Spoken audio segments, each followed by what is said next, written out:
You're too old. No man wants damaged goods. Those words, spoken across a candlelit table on Christmas night, should have destroyed her. Evelyn Parker, CEO, 46, childless, divorced. She'd heard variations before, but never this cruel, never this public. She was 5 seconds from walking out when a stranger's hand caught hers. You're perfect for me. The entire cafe went silent.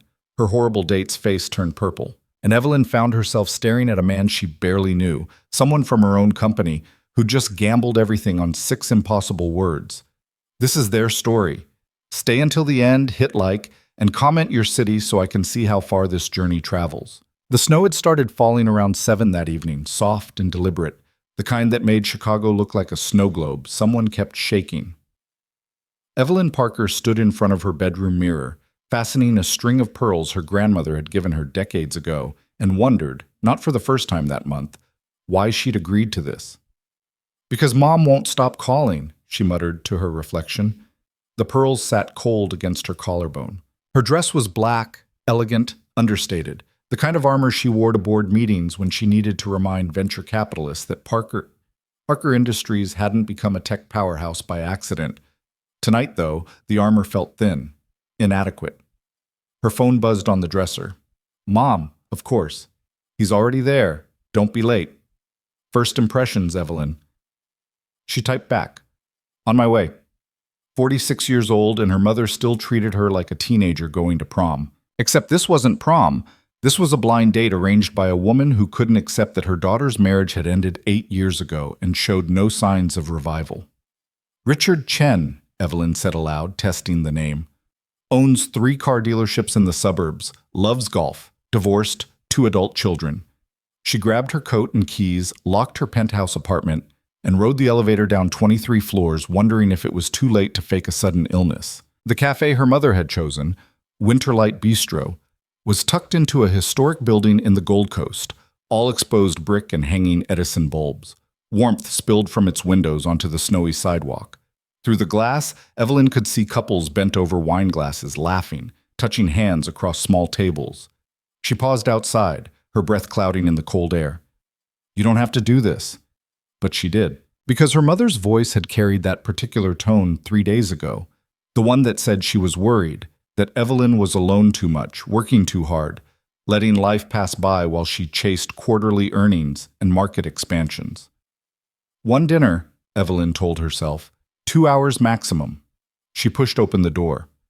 The warmth hit her immediately, along with the smell of fresh bread and something cinnamon-based. A hostess smiled brightly. Reservation? Parker. Meeting someone. Right this way. The hostess led her through the crowded cafe toward a corner table where a man in his early 50s sat scrolling through his phone. He wore a navy blazer over a crisp white shirt, his salt and pepper hair gelled back precisely. When he saw Evelyn approaching, he stood, smooth, practiced, and extended his hand.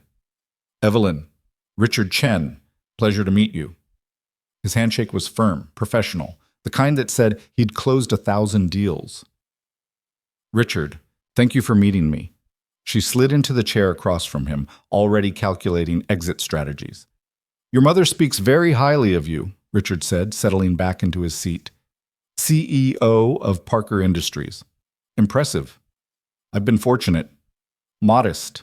I like that. He signaled the waiter. Wine? Or are you one of those health-conscious types? Evelyn ordered a Cabernet. Richard got scotch, neat. The first 15 minutes weren't terrible. They covered the basics, weather, traffic, the best routes to avoid the holiday shopping chaos. Richard talked about his dealerships, how he'd started with one location 20 years ago and built an empire through smart acquisitions and aggressive marketing. Tesla's cutting into the market, he said, leaning back. But people still want the experience of buying a car in person, shaking hands, looking you in the eye. It's about trust. Evelyn nodded politely, sipping her wine. Your company does what exactly? Tech consulting? Software development and AI integration for enterprise clients. We help companies optimize their operations using machine learning. Richard's eyes glazed over slightly. Right, the AI thing. Everyone's talking about it. Probably a bubble, if you ask me. She didn't ask him. She took another sip of wine. Their food arrived. Salmon for her, steak for him. Richard cut into his meat with surgical precision and launched into a story about a golf tournament he'd won last summer. Then another about his daughter's wedding. Then a third about the vacation home he was building in Scottsdale. Evelyn realized, somewhere between the salad course and the entree, that Richard hadn't asked her a single question about herself beyond her job title. "So," he said eventually, wiping his mouth with a napkin, "your mother mentioned you were married before." Here it comes, Evelyn thought. "I was. It ended 8 years ago." "Kids?" "No." Richard nodded slowly, like a doctor reviewing test results. "That's probably for the best. Divorces are messy enough without custody battles." "It wasn't that kind of divorce?" "Still, clean break is better." He took a sip of his scotch. "My ex and I, we fought over everything. The house, the cars, the retirement accounts. Cost me a fortune in lawyers." Evelyn set down her fork. "I'm sorry that was difficult." "Water under the bridge now." Richard leaned forward slightly, his expression shifting into something that might have been intended as charming. "Point is, we both know what it's like out there, the dating world at our age. It's not easy." "No," Evelyn agreed carefully. "It's not. Especially for women." The air in the cafe seemed to change temperature. Evelyn kept her face neutral. "How do you mean?" Richard shrugged, as if stating an obvious fact. "Men our age, we've got options. We can date younger if we want. But women?" He trailed off, letting the implication hang. "But women what?" Evelyn's voice was very quiet. "Look, I'm just being honest here. It's harder for women over 40. Biological clocks and all that. Most men our age want someone who can still give them a family. It's just nature." Evelyn felt something cold settle in her chest. She recognized this feeling. She'd felt it 8 years ago, sitting in a marriage counselor's office, while her husband explained calmly, rationally, that he'd met someone else. Someone younger. Someone who could give him what Evelyn couldn't. Children. A future. Someone whose body hadn't failed them month after month, year after year, until the trying became unbearable and the silence between them turned toxic. "I see," Evelyn said. Richard must have sensed he'd crossed a line because he held up his hands in a placating gesture. "Hey, I'm not trying to be cruel. I'm just being realistic. You seem like a smart woman, successful, put together, but you've got to know what the market looks like." The market. He was talking about her like she was inventory, like she was a used car on his lot that he was generously considering despite the high mileage. "And you're saying I'm—" "What? Past my sell-by date?" Evelyn kept her tone light, almost curious, even as rage built behind her sternum. "I'm saying you need to adjust your expectations." Richard leaned back, apparently comfortable now that he'd said his piece. "Most men our age aren't looking for complicated. They want easy. Fun. Someone who makes them feel young again. And I'm too old for that." "You're too old for most men, yes." He said it plainly, matter-of-factly, like he was doing her a favor by being honest. "You're 46, no kids, divorced, probably set in your ways. High-powered career, which means you're probably difficult to deal with at home." Evelyn's fingers tightened around her wine glass. "Most guys are going to see you as too much work," Richard continued. "Too complicated. Too used up." The words hit like a physical blow. Used up. She'd spent 8 years rebuilding herself after the divorce. 8 years proving she was more than her failed marriage, more than her empty womb, more than the pitying looks from friends who'd moved on to suburban homes and soccer practices. She'd built a company worth $200 million. She employed 300 people. She'd been featured in Forbes, for God's sake. And this man, this mediocre, self-satisfied man who thought selling cars made him special, was sitting across from her calling her used up. Evelyn set down her wine glass very carefully. "I think," she said, her voice steady despite the trembling in her hands, "this dinner is over." Richard looked surprised. "What? Come on, don't be sensitive. I'm just trying to help you understand the reality." "The reality," Evelyn interrupted, "is that I've wasted enough of my evening listening to you talk about yourself. Thank you for your candor. I'll get the check on my way out." She stood, reaching for her coat. Richard's expression darkened. "Jesus, your mother warned me you were uptight. I should have listened." Evelyn paused, her coat halfway on. My mother, she said quietly, doesn't know me as well as she thinks she does. Merry Christmas, Richard. She turned to walk away. And that's when it happened. A hand caught hers, gentle but firm, warm. Evelyn spun, startled, and found herself looking up at a man she vaguely recognized. He was maybe 40, tall, but not imposing, with dark hair that curled slightly at the collar and eyes that were kind and tired and entirely serious. You're perfect for me, he said. The cafe went silent. Evelyn stared at him, her brain struggling to process what was happening. She knew this man. From somewhere. From work. Daniel Reed. He worked in her company's software development division. She'd seen him in meetings, passed him in hallways. He was quiet, competent, someone who did excellent work and never caused drama. And he was currently holding her hand in front of a restaurant full of people. Excuse me? Richard's voice cut through the shocked silence. Who the hell are you? Daniel didn't look at him. His eyes stayed on Evelyn's face. I'm someone who knows you're making a mistake, Daniel said to Richard, and I couldn't sit here and let you leave thinking what he said was true. Evelyn's heart was hammering. Daniel, Mr. Reed, you don't have to. Yes, I do. His voice was quiet but absolute, because everything he said was wrong, cruel and wrong. Richard stood now, his face flushing red. This is a private conversation. You made it public when you insulted her loud enough for half the cafe to hear. Daniel finally looked at Richard, and there was steel in his expression. You're a bully, and you're leaving. Like hell I am. You're leaving, Daniel repeated, stepping slightly in front of Evelyn. Or I'm calling the manager and explaining to everyone here exactly what you said to this woman. Your choice. For a moment, Evelyn thought Richard might actually throw a punch. His hands clenched into fists, his jaw working, but then he grabbed his coat and threw $200 bills on the table. You two deserve each other, he spat. Couple of fucking psychos. He stormed out, shoving past a waiter and nearly knocking over a chair. The cafe remained frozen for 3 heartbeats. Then the ambient noise slowly returned. Forks on plates, murmured conversations, the hiss of the espresso machine. Evelyn realized Daniel was still holding her hand. She pulled it back gently. You didn't have to do that. I know. Daniel took a step back, suddenly looking uncertain, like the adrenaline had worn off and he was only now realizing what he'd done. I'm sorry. I shouldn't have interfered. He ran a hand through his hair. I heard what he said, and I couldn't.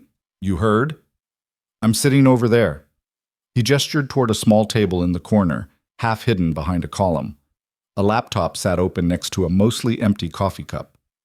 Working late, catching up on code reviews before the holiday break. Evelyn looked at him, really looked at him, for the first time. He wore jeans and a gray sweater, slightly worn at the elbows. His shoes were scuffed. There were shadows under his eyes that suggested too many late nights and not enough sleep. He looked like someone who was barely holding it together, just like her. I shouldn't have embarrassed you, Daniel continued, shoving his hands in his pockets. When he said those things, his jaw tightened. You're not too old, or too complicated, or any of that. Evelyn felt something crack inside her chest, something that had been frozen for a very long time. Thank you, she whispered. Daniel nodded once, sharp and awkward, then turned to go back to his table. Wait. The word came out before Evelyn could stop it. He paused. Evelyn didn't know what she was doing. This was insane. This man was her employee. She didn't date employees. She didn't date anyone. She'd built walls specifically to avoid moments like this. But those walls suddenly felt suffocating. Would you... She took a breath. Would you like to sit down? Finish your coffee here? Daniel turned slowly, surprise clear on his face. You don't have to do that, he said. I wasn't trying to... This wasn't a move or anything. I know. And she did. She could see it in his eyes, the same exhaustion she carried, the same wariness. But I'd like the company, if you're willing. For a long moment, Daniel just looked at her. Then he glanced back at his lonely table with its open laptop and cold coffee. Okay, he said quietly. Yeah, okay. He went to get his things while Evelyn sat back down at her table, her hands still shaking slightly. The waiter appeared looking concerned. Is everything all right, ma'am? Yes, fine. Could we get another coffee, please? And another glass of wine? When Daniel returned and settled into the chair Richard had vacated, Evelyn studied him across the table. Up close, she could see the faint scar above his left eyebrow, the calluses on his hands. This was a man who worked with his hands as much as his mind. I'm sorry about your date, Daniel said. Don't be. You saved me from another hour of automotive sales statistics. A small smile tugged at his mouth. I heard some of that too. He really loves talking about himself. It's a gift. They sat in silence while the waiter brought fresh drinks. Evelyn sipped her wine and tried to organize her thoughts. This whole night had gone so far off the rails she wasn't sure how to process it. Can I ask you something? She said finally. Sure. Why did you really do that? Step in, I mean. Daniel looked down at his coffee, considering. When he spoke, his voice was careful. Because I know what it feels like to be told you're not enough. Your ex-wife? He glanced up, surprised. You know about that. HR files. I review them occasionally. Evelyn felt heat in her cheeks. That sounds invasive. I don't snoop on employees. When I'm making decisions about promotions or team restructuring, I like to understand people's circumstances. You're not promoted me yet, Daniel pointed out. You do good work. You're on my radar. Well, that's terrifying. Despite everything, Evelyn laughed. It felt strange laughing, like using muscles she'd forgotten she had. To answer your question, Daniel continued, yes, my ex-wife. We were married for 8 years. We have a daughter together, Lily. She's 7. I didn't know you had a daughter. I keep work and home separate, probably too separate. He wrapped his hands around his coffee mug. The marriage ended about 3 years ago. I was working crazy hours trying to climb the ladder. Thought if I could just make senior developer, get the raise, prove I was worth something. He trailed off. Turns out my wife needed a husband more than we needed a bigger paycheck. She left. She had an affair with someone who was actually present in their relationship. Daniel's voice was matter of fact, but Evelyn heard the old pain underneath.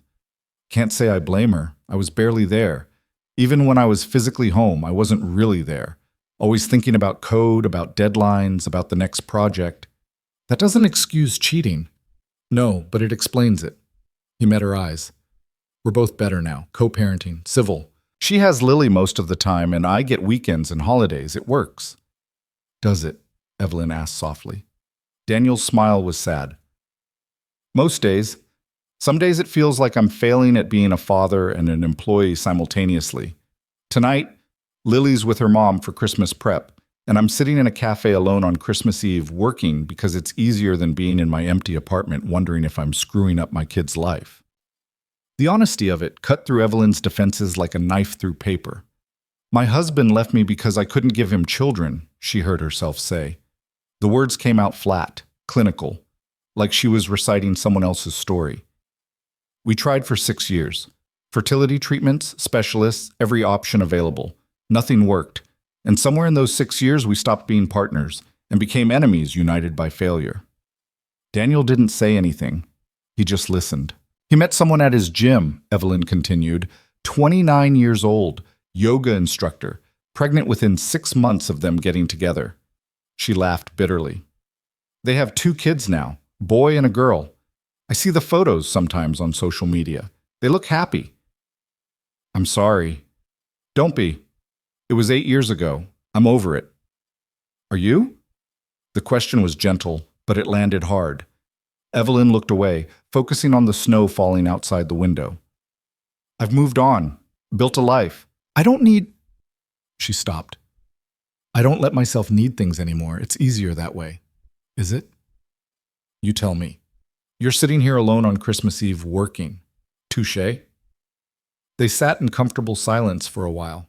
Around them, the cafe buzzed with holiday energy, couples making plans, friends laughing over dessert, the barista singing along softly to a jazz version of Silent Night, playing overhead.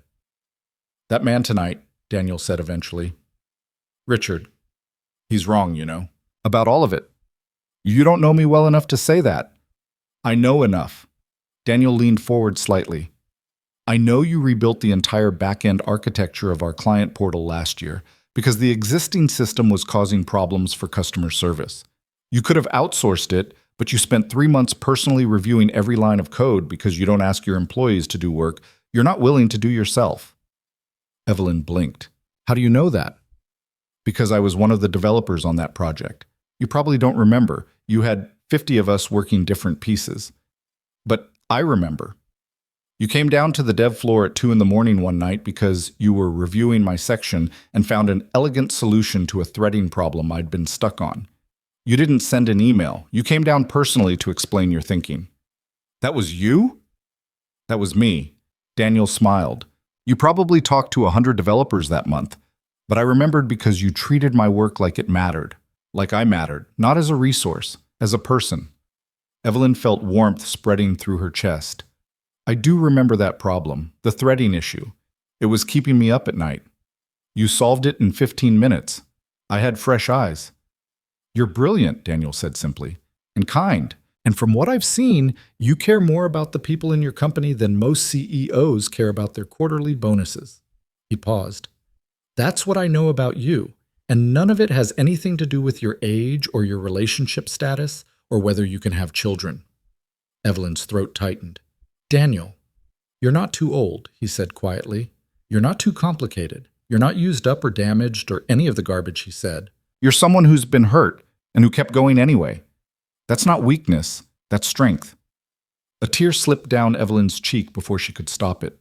She wiped it away quickly, embarrassed, but Daniel pretended not to notice. I'm sorry, she said. I'm not usually this emotional. It's Christmas Eve, you're allowed. Is that a rule? It should be. Evelyn laughed again, wet and messy this time. She grabbed her napkin and dabbed at her eyes, surely ruining what was left of her makeup. The waiter appeared again. Can I get you folks anything else? Dessert menu? Daniel looked at Evelyn. Are you hungry? I barely touched my salmon. We could share something, if you want. It was such a small thing, such a simple offer, but it felt monumental. Okay, Evelyn said. Yes, let's do that. They ordered the chocolate torte to split. When it arrived, dark and rich, with fresh whipped cream and raspberry sauce, they each took a fork and ate directly from the plate between them. This is ridiculously good, Daniel said. Sinfully good. Evelyn took another bite.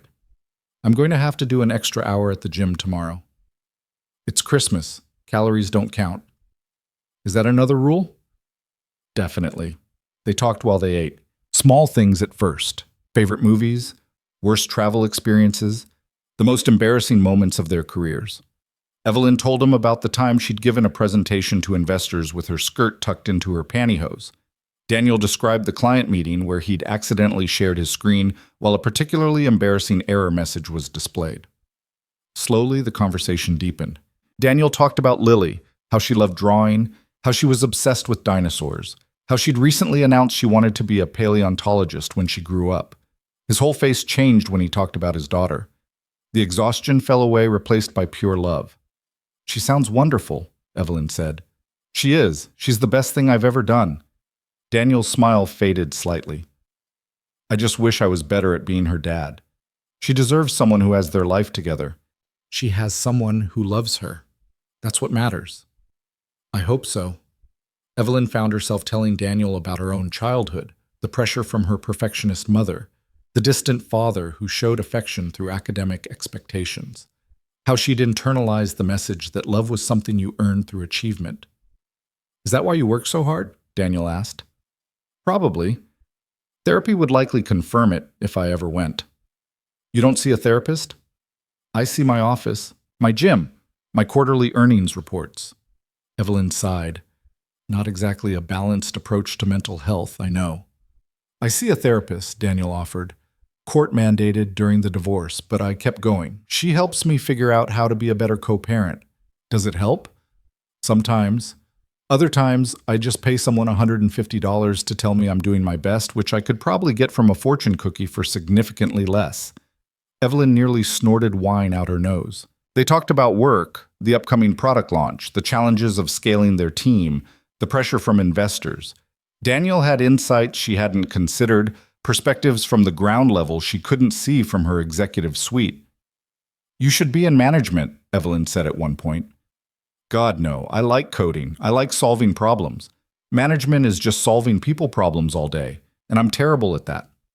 You seem pretty good at people to me. Well, Daniel looked at her over the rim of his coffee cup.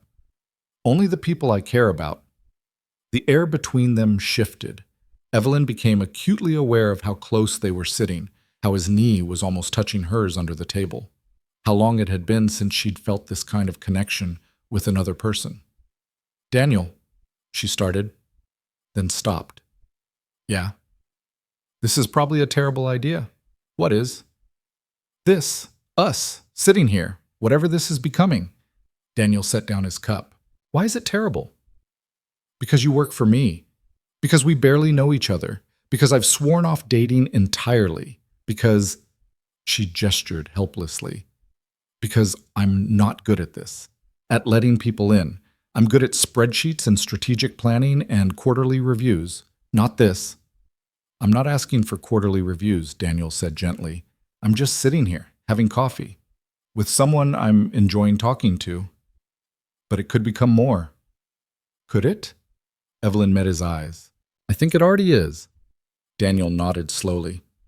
Yeah, I think so too. That terrifies me. Me too. Outside, the snow was falling heavier now, building up on the windowsills and parked cars. The cafe had emptied out as the night deepened. They were one of only 3 tables still occupied. We should probably go, Evelyn said, though she made no move to stand. Probably. Neither of them moved. I don't want to, Evelyn admitted. Which is stupid. We can't sit here all night. Why not? They haven't kicked us out yet. Daniel, I know it's complicated. I know all the reasons this doesn't make sense. He reached across the table and very carefully, very deliberately, placed his hand palm up between them. An invitation. But I haven't felt this present in years. Like I'm actually here instead of just going through motions. And I don't want to walk away from that because it's complicated. Evelyn stared at his hand, at the calluses and scars, and the slight tremor that suggested he was just as nervous as she was. She thought about her empty penthouse, her perfectly organized life, her carefully maintained walls. She thought about Richard's words, too old, too complicated, used up. She thought about 8 years of loneliness masquerading as independence, and then she placed her hand in Daniel's. His fingers closed around hers, warm and solid. I don't know how to do this, she whispered. Neither do I, Daniel said, but maybe we can figure it out together. The cafe lights dimmed slightly, the universal signal for last call. They paid the check, splitting it despite both arguing to cover the whole thing, and stood to leave. Evelyn put on her coat, fumbling with the buttons until Daniel stepped close and helped her with the top one her cold fingers couldn't manage. Thank you, she murmured. You're welcome. They walked to the door together, and the hostess smiled at them like they were any other couple ending a lovely evening. Outside, the cold hit like a slap. The snow had transformed the city into something clean and new. Cars moved slowly down Michigan Avenue, their headlights diffused in the falling snow. Evelyn's car was parked 2 blocks south. Daniel had taken the train. They stood on the sidewalk, neither wanting to be the first to leave. I should, Evelyn started. Yeah, me too. But they didn't move. Can I? Daniel stopped, looking uncertain again. Can I see you again? Outside of work? Is that allowed, HR-wise? I don't know. Probably not if I report to you directly. You don't. You're 3 levels down in a different division. Then maybe it's fine. Maybe we should check the employee handbook. Very romantic. Evelyn laughed. This whole thing is insane. Completely. Daniel smiled. But I don't care. Do you? She should care. She should walk away right now. Maintain her professional boundaries, go back to her safe, controlled life. But standing here in the snow with this man who'd defended her to a stranger, who'd listened to her story without judgment, who looked at her like she was someone worth knowing. No, Evelyn said. I don't care either. Monday? Daniel suggested. Coffee before work? I'm usually in the office by 6. I'll be there at 5:30. That's excessive. I'll bring good coffee. Deal. They smiled at each other like idiots, snow gathering in their hair. I should let you go, Daniel said, before we both freeze. Probably wise. Neither moved. Then Daniel did something Evelyn didn't expect. He took off his scarf, a simple gray wool thing, and wrapped it around her neck. You need it more than I do, he said when she protested. The train is heated. The scarf smelled like him, something clean and warm and indefinably comforting. Thank you, Evelyn said, her voice catching. Merry Christmas, Evelyn. Merry Christmas, Daniel. He walked backward a few steps, still looking at her, before finally turning toward the train station. Evelyn stood on the snowy sidewalk, watching him go until he disappeared around the corner. Then she walked to her car, got in, and sat in the cold interior for 5 minutes before starting the engine.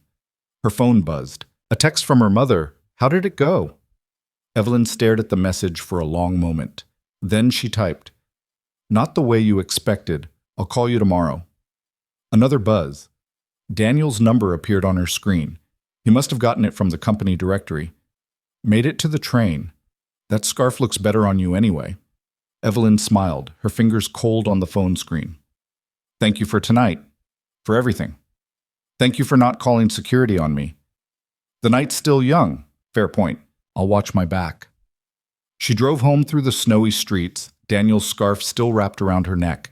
And for the first time in 8 years, Evelyn Parker let herself hope that maybe, just maybe, she deserved something good. The weekend passed in a strange blur of awareness. Evelyn found herself checking her phone more than usual, rereading Daniel's texts from Christmas Eve, touching the gray scarf he'd given her that now hung on the coat rack by her door. She tried to work. There were contracts to review, projections to analyze, but her mind kept drifting back to the cafe, to the way Daniel had looked at her when he said she was perfect. Saturday afternoon, her mother called. Well? Margaret Parker's voice was sharp with expectation. How is Richard? Evelyn stood at her kitchen counter, watching snow fall over the Chicago skyline. He was exactly what you thought he'd be. Successful, stable, good conversation. Self-absorbed, cruel, insulting. Silence on the other end. Then, Evelyn, please tell me you didn't sabotage another perfectly good opportunity. He told me I was too old and used up for most men to want me, Mother. I didn't sabotage anything. He did that himself. He did not say that. He absolutely said that, along with several other charming observations about my biological clock and my complicated career. Margaret sighed the way she always did when Evelyn disappointed her. You're too sensitive. Men that age appreciate directness.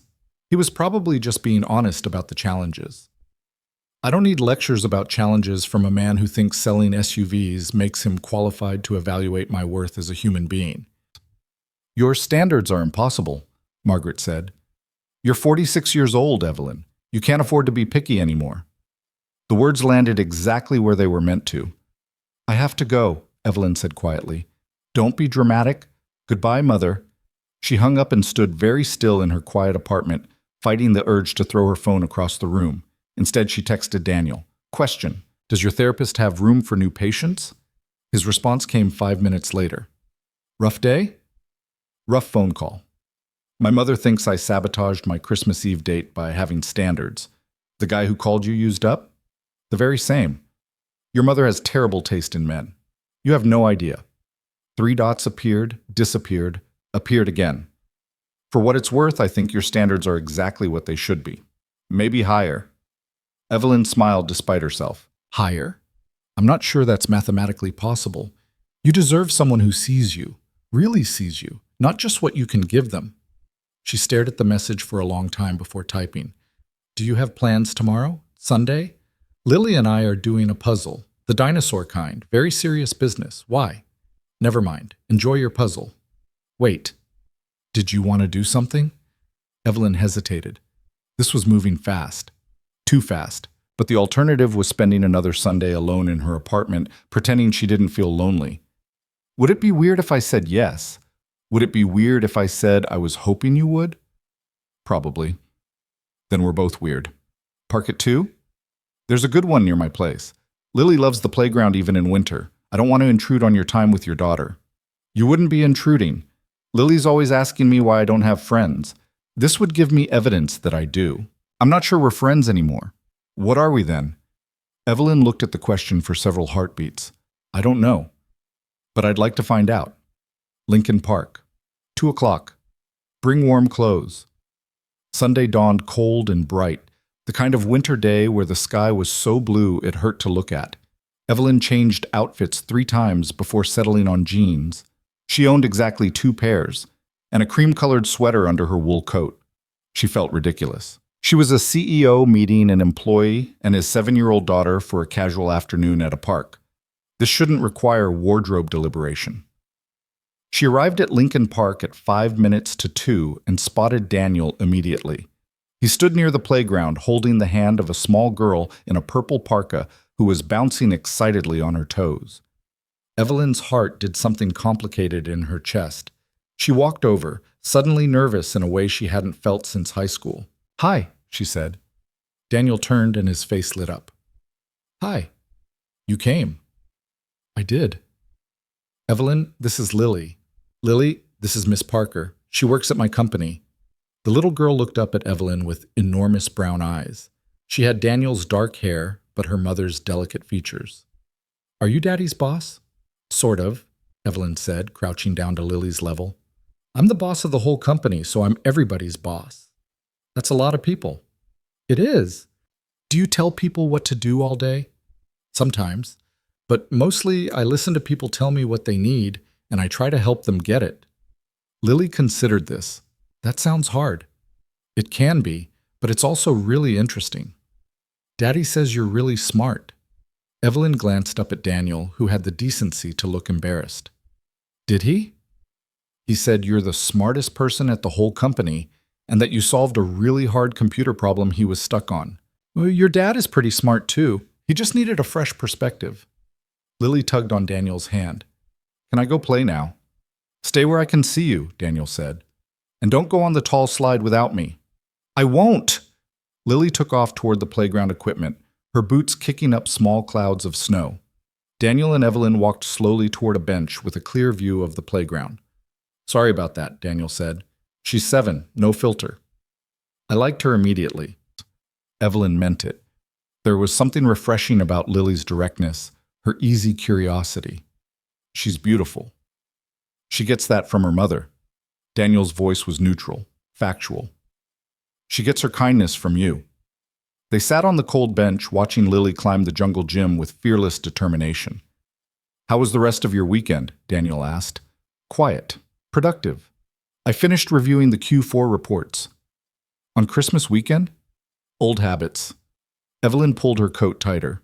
My mother called. She's convinced I'm throwing away my last chance at happiness by rejecting Richard. Richard, who called you, used up. She thinks I'm being too sensitive. Daniel was quiet for a moment. Can I say something that might be overstepping? You've already wrapped your scarf around my neck and held my hand in public. I think we're past overstepping. A smile tugged at his mouth. Fair point. He turned to face her. Your mother is wrong. About all of it. You're not throwing anything away. You're protecting yourself from someone who doesn't deserve you. You barely know me. I know enough, and I'm a pretty good judge of character. Are you? My ex-wife would probably argue otherwise, but yes, generally.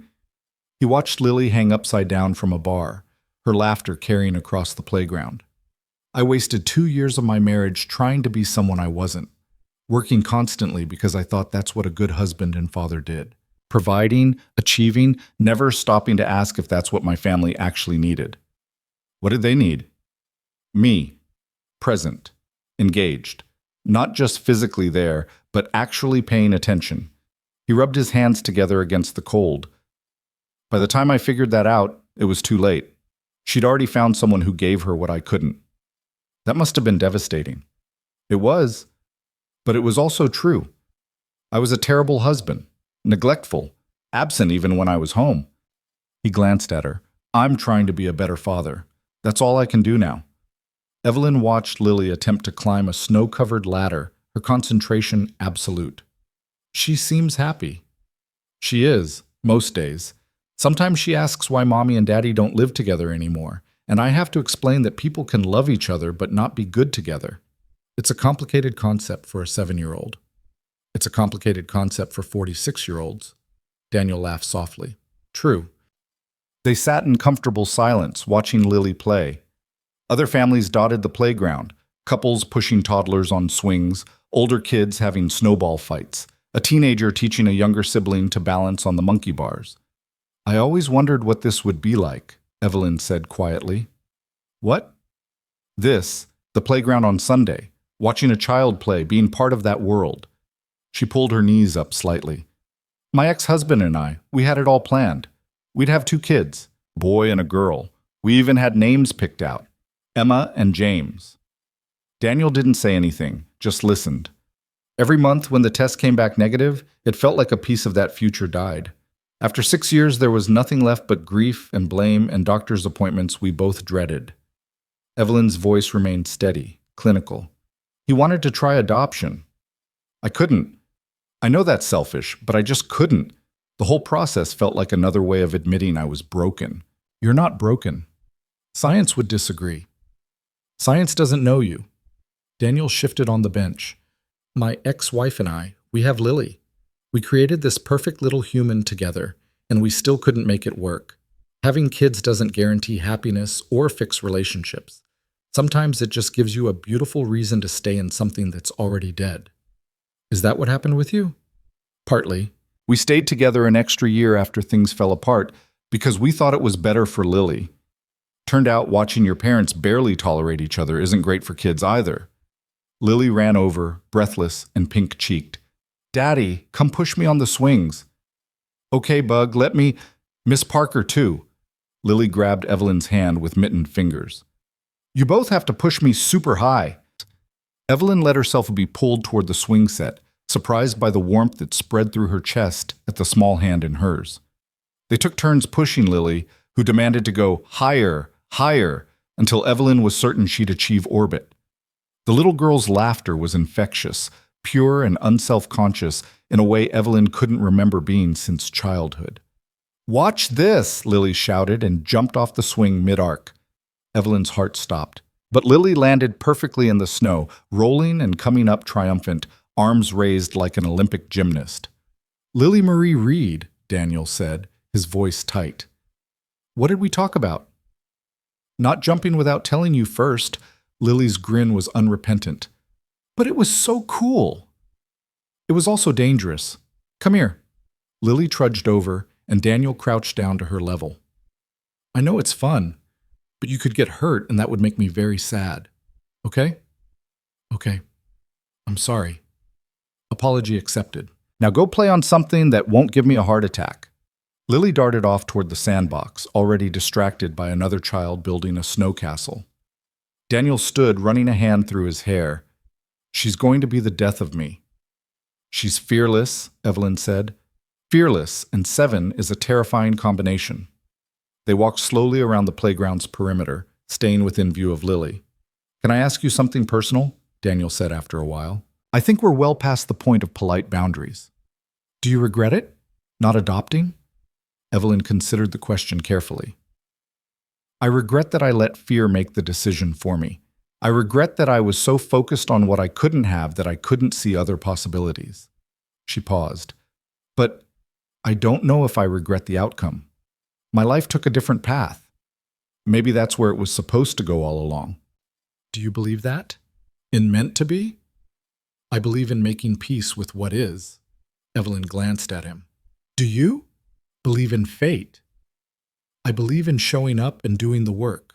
Whether that's fate or just stubbornness, I'm not sure. Why did you come talk to me that night? Really? Daniel stopped walking. They were near a cluster of bare trees, their branches dark against the blue sky. Because I've spent 3 years watching you from a distance, he said. Not in a creepy way, just in a, there's the person who leads this company way. And every time I saw you, you seemed so composed, so completely in control, like nothing could touch you. That's called executive presence. It's called loneliness. His voice was gentle. I recognized it because I feel it too. That thing where you're surrounded by people all day but still completely alone. Evelyn's throat tightened. When I heard that guy tearing you down, treating you like you were worthless, Daniel shook his head. I couldn't sit there and let you think that was true. Because from where I sit, You're extraordinary, and you deserve someone who sees that. Daniel, I'm not trying to pressure you into anything. I know this is complicated. You're technically my boss, even if indirectly. We barely know each other. This could blow up spectacularly and make work incredibly awkward. Then why risk it? He met her eyes. Because I haven't felt this awake in 3 years, and I'm tired of sleepwalking through my life. Lily's voice cut through the moment. Daddy, I'm cold. Can we get hot chocolate? Daniel turned. Yeah, Bug. Let's go warm up. They walked to a small cafe across from the park, Lily chattering between them about the snow castle she'd helped build and the boy who said dinosaurs were cooler than unicorns, which was obviously wrong because unicorns could fly. Inside the cafe, they ordered hot chocolate for Lily with extra marshmallows, coffee for Daniel, peppermint tea for Evelyn. They sat at a window table, Lily swinging her legs and drawing pictures on the condensation on the window. Miss Parker, Lily said suddenly, do you have kids? Daniel tensed. Lily, that's not... It's okay. Evelyn turned to the little girl. No, I don't have kids. Why not? Lily, Daniel said quietly. No, really, why not? Don't you want them? Evelyn looked at this small person asking impossible questions with the straightforward curiosity of childhood. I wanted them very much, but sometimes things don't work out the way we plan. That's sad. Sometimes. But sometimes different things work out instead. Lily considered this while demolishing her hot chocolate. You could borrow me. I'm pretty fun. Despite everything, Evelyn laughed. You are extremely fun. I know. Everybody says so. Lily turned to Daniel. Can Miss Parker come to my birthday party? It's next month. I'm going to be 8. I don't know if Miss Parker... I'd love to, Evelyn heard herself say. Daniel looked at her, surprised. I mean, if that's okay with you, Evelyn added quickly. I don't want to intrude. You're not intruding. Daniel's voice was warm. We'd like that. Wouldn't we, Lily? Yeah, it's going to be at the bounce place. With the trampolines, you can jump really high and do flips into foam pits. That sounds amazing, Evelyn said, having no idea what a bounce place was but charmed by Lily's enthusiasm. They stayed in the cafe for another hour, Lily showing Evelyn her collection of dinosaur facts. Apparently, velociraptors were actually much smaller than movies showed them, and the T-Rex probably had feathers, which Lily found hilarious. When they finally left, the sun was starting to set, turning the snow pink and gold. I should get Lily home, Daniel said. She has school tomorrow, and if I don't start the bedtime routine by 6, it's chaos. Of course. They walked to the parking lot together, Lily holding both their hands and insisting on swinging between them. This was really nice, Evelyn said. Thank you for including me. Thank you for coming. Daniel hesitated. About tomorrow, coffee at 5:30? I'll be there. Lily tugged on Evelyn's hand. Are you and Daddy dating? Lily, Daniel's face flushed. We're not, it's okay to date, Daddy.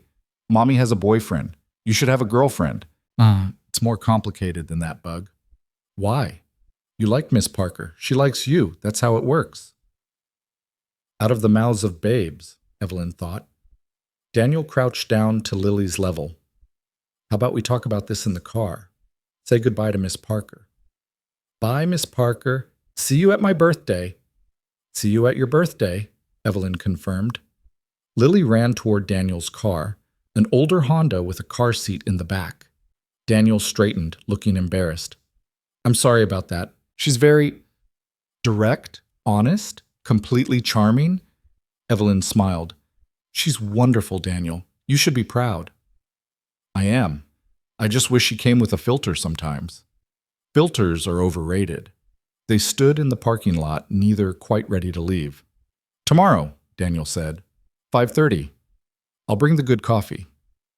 I'll bring an open mind about whatever this is becoming. Deal. He started to turn away, then turned back. Evelyn? Yeah? I'm really glad you said yes. To today. To all of this. Me too. She watched him drive away, Lily waving frantically from her car seat, and felt something shift inside her chest. Something that felt dangerously like hope. Monday morning arrived dark and cold. Evelyn was at the office by 5:15, unable to sleep, her mind racing with everything that could go wrong. Office relationships were complicated. She could be accused of favoritism. Daniel could face harassment from colleagues. The whole thing could explode and damage both their careers. She was pouring her third cup of bad office coffee when the elevator dinged. Daniel stepped out carrying 2 cups from a local coffee shop that charged criminal prices for espresso drinks. "You're early," Evelyn said. "So are you." He handed her one of the cups. "Vanilla latte, extra shot.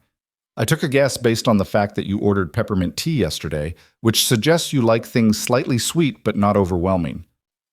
Evelyn took a sip. It was perfect. "That's impressive detective work. I'm a software developer. Pattern recognition is my job." They stood in the empty hallway outside her office, the building quiet around them. "We should probably talk about this," Evelyn said. "About what we're doing." "Agreed. You first." Daniel set his coffee on a nearby desk. "Okay, here's what I think. I like you, more than I've liked anyone in a very long time. Lily clearly adores you, which is huge because she's suspicious of anyone I show interest in. And I don't want to walk away from something that might be real just because it's complicated." "But," Evelyn prompted, "but I also don't want to put either of us in a position where we're violating company policy or creating an uncomfortable work environment. You're not directly my supervisor, but you're still several levels above me in the hierarchy." "I checked the employee handbook last night," Evelyn admitted. "There's no specific prohibition on relationships between employees who don't have direct reporting relationships, but there's a disclosure requirement for management. Which means if we decide to pursue this, I have to report it to HR, and it becomes part of my personnel file, and possibly the subject of office gossip." Daniel absorbed this. "That doesn't bother you?" "It terrifies me. I've spent my entire career building a reputation as someone who keeps professional boundaries. This goes against everything I've worked for." "Then maybe we shouldn't—" "I'm not finished." Evelyn set down her own coffee. "It terrifies me. But the alternative, walking away from you, from what this could be, that terrifies me more." Daniel's expression softened. "Yeah? Yeah." She took a breath. "I haven't let myself want anything personal in 8 years. I've been safe and controlled and completely alone. And I'm tired of it. I'm tired of living like I'm already done with life when I'm only 46. You're not done, not even close. I want to believe that." "Then believe it." Daniel stepped closer. "We take this slow. We're careful. We follow every policy and procedure. And if it becomes a problem, we deal with it then." "That's not much of a plan. It's the only one I've got." Evelyn looked at him, this quiet, kind man who'd defended her to a stranger, who'd shared his daughter with her, who looked at her like she was someone worth knowing. "Okay," she said. "Let's do this." "Really?" "Really, but I'm filing the HR disclosure today. I want everything above board from the start." "Whatever you need." The elevator dinged again. Other early arrivals were starting to trickle in. "I should go," Daniel said. "Monday morning stand-up at 7. "Go. I'll see you later? Count on it." He grabbed his coffee and headed toward the elevator, but paused at the doors. "Evelyn?" "Yeah?" "This is going to be good. I can feel it." She smiled despite her nerves. "I hope you're right." The day passed in a blur of meetings and emails. Evelyn filed the relationship disclosure with HR during her lunch break, ignoring the raised eyebrows from the HR director who'd known her for 10 years and never seen her date anyone from the company. Around 3, her assistant buzzed her. "Daniel Reed is here to see you." Evelyn's heart jumped. "Send him in." Daniel entered looking nervous, carrying a folder. "Sorry to bother you. I have those code review notes you asked for last week." Evelyn played along, knowing her assistant could hear. "Great. Close the door." Once they were alone, Daniel's professional demeanor cracked. "How did it go?" "With HR. Filed and documented. We're officially disclosed." And Janet from HR told me I have excellent taste but terrible timing. And if I break your heart, she'll make my life hell because you're her favorite developer." Daniel laughed. "Janet says that to everyone." She seemed pretty serious. "Did anyone else see the filing?" "Not yet, but they will. Company policy requires it to be posted on the internal portal within 24 hours. So tomorrow everyone will know." Everyone will know. Evelyn leaned back in her chair. How do you feel about that? Honestly, terrified, but also relieved. I hate hiding things. Me too. They sat in silence for a moment, the weight of what they'd set in motion settling over them. We're really doing this, Daniel said. We're really doing this. No backing out now. No backing out now. Daniel stood. I should get back to work. But dinner tonight? After you're done here? I'm usually here until 8. I'll wait. Daniel, I want to. Besides, I need to finish that code review anyway. I'll work from the cafe downstairs. Evelyn felt warmth spread through her chest. Okay, 8 o'clock. Meet me in the lobby. He left, and Evelyn sat alone in her office, staring at the city skyline and wondering if she'd just made the best or worst decision of her life. By 8:15, they were sitting in a quiet Italian restaurant 3 blocks from the office, sharing a bottle of wine and pretending they weren't both nervous wrecks. Tomorrow's going to be interesting, Daniel said, twirling pasta around his fork. That's one word for it. People will talk. People always talk. Evelyn took a sip of wine. I've been CEO for 6 years. I'm used to being discussed. Not like this. No, not like this. Daniel set down his fork. Are you having second thoughts? Every 5 minutes? Are you? Every 3. They looked at each other and laughed. We're a mess, Evelyn said. Complete disaster. Daniel reached across the table and took her hand. But I still don't want to stop. Neither do I. Outside, snow began to fall again, turning the city soft and quiet. Inside the restaurant, 2 people who thought they were done with taking risks held hands across a table and chose to hope anyway. The notification went live on Parker Industries' internal portal at 9:17 Tuesday morning.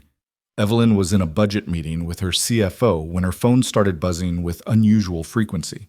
She ignored it, focusing on quarterly projections and operational costs, but the buzzing didn't stop. During a brief break, she checked her messages. 43 notifications, most from people she barely knew. Her assistant had texted, "The portal posting is getting attention. Brace yourself." Evelyn returned to the meeting, keeping her expression neutral while discussing expense ratios and capital expenditures. But her mind was elsewhere, imagining the conversations happening throughout the building, the speculation, the judgment. When the meeting finally ended at 11, she walked back to her office through hallways that suddenly felt different. People who normally greeted her with easy professionalism now offered careful smiles. A few avoided eye contact entirely. Her phone rang, Daniel's extension. "How bad is it?" he asked without preamble. "I've had better mornings. You?" My team lead asked if I was insane, then he high-fived me. I'm not sure which response was more concerning. Despite everything, Evelyn laughed. At least someone's supportive. People are talking, a lot. Let them talk. We haven't done anything wrong. I know, it just feels... Daniel trailed off. Exposed? Yeah, exactly that. Evelyn sat at her desk, looking out at the Chicago skyline. We knew this would happen. Knowing and experiencing are different things. Do you want to stop? We could walk this back, tell HR it was premature. No, Daniel's voice was firm. I don't want to stop.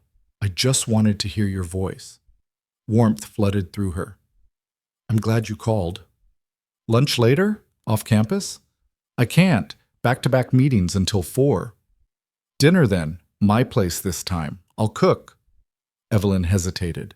His place felt significant, more intimate than restaurants and coffee shops. Unless that's too fast, Daniel added quickly. We can go out again.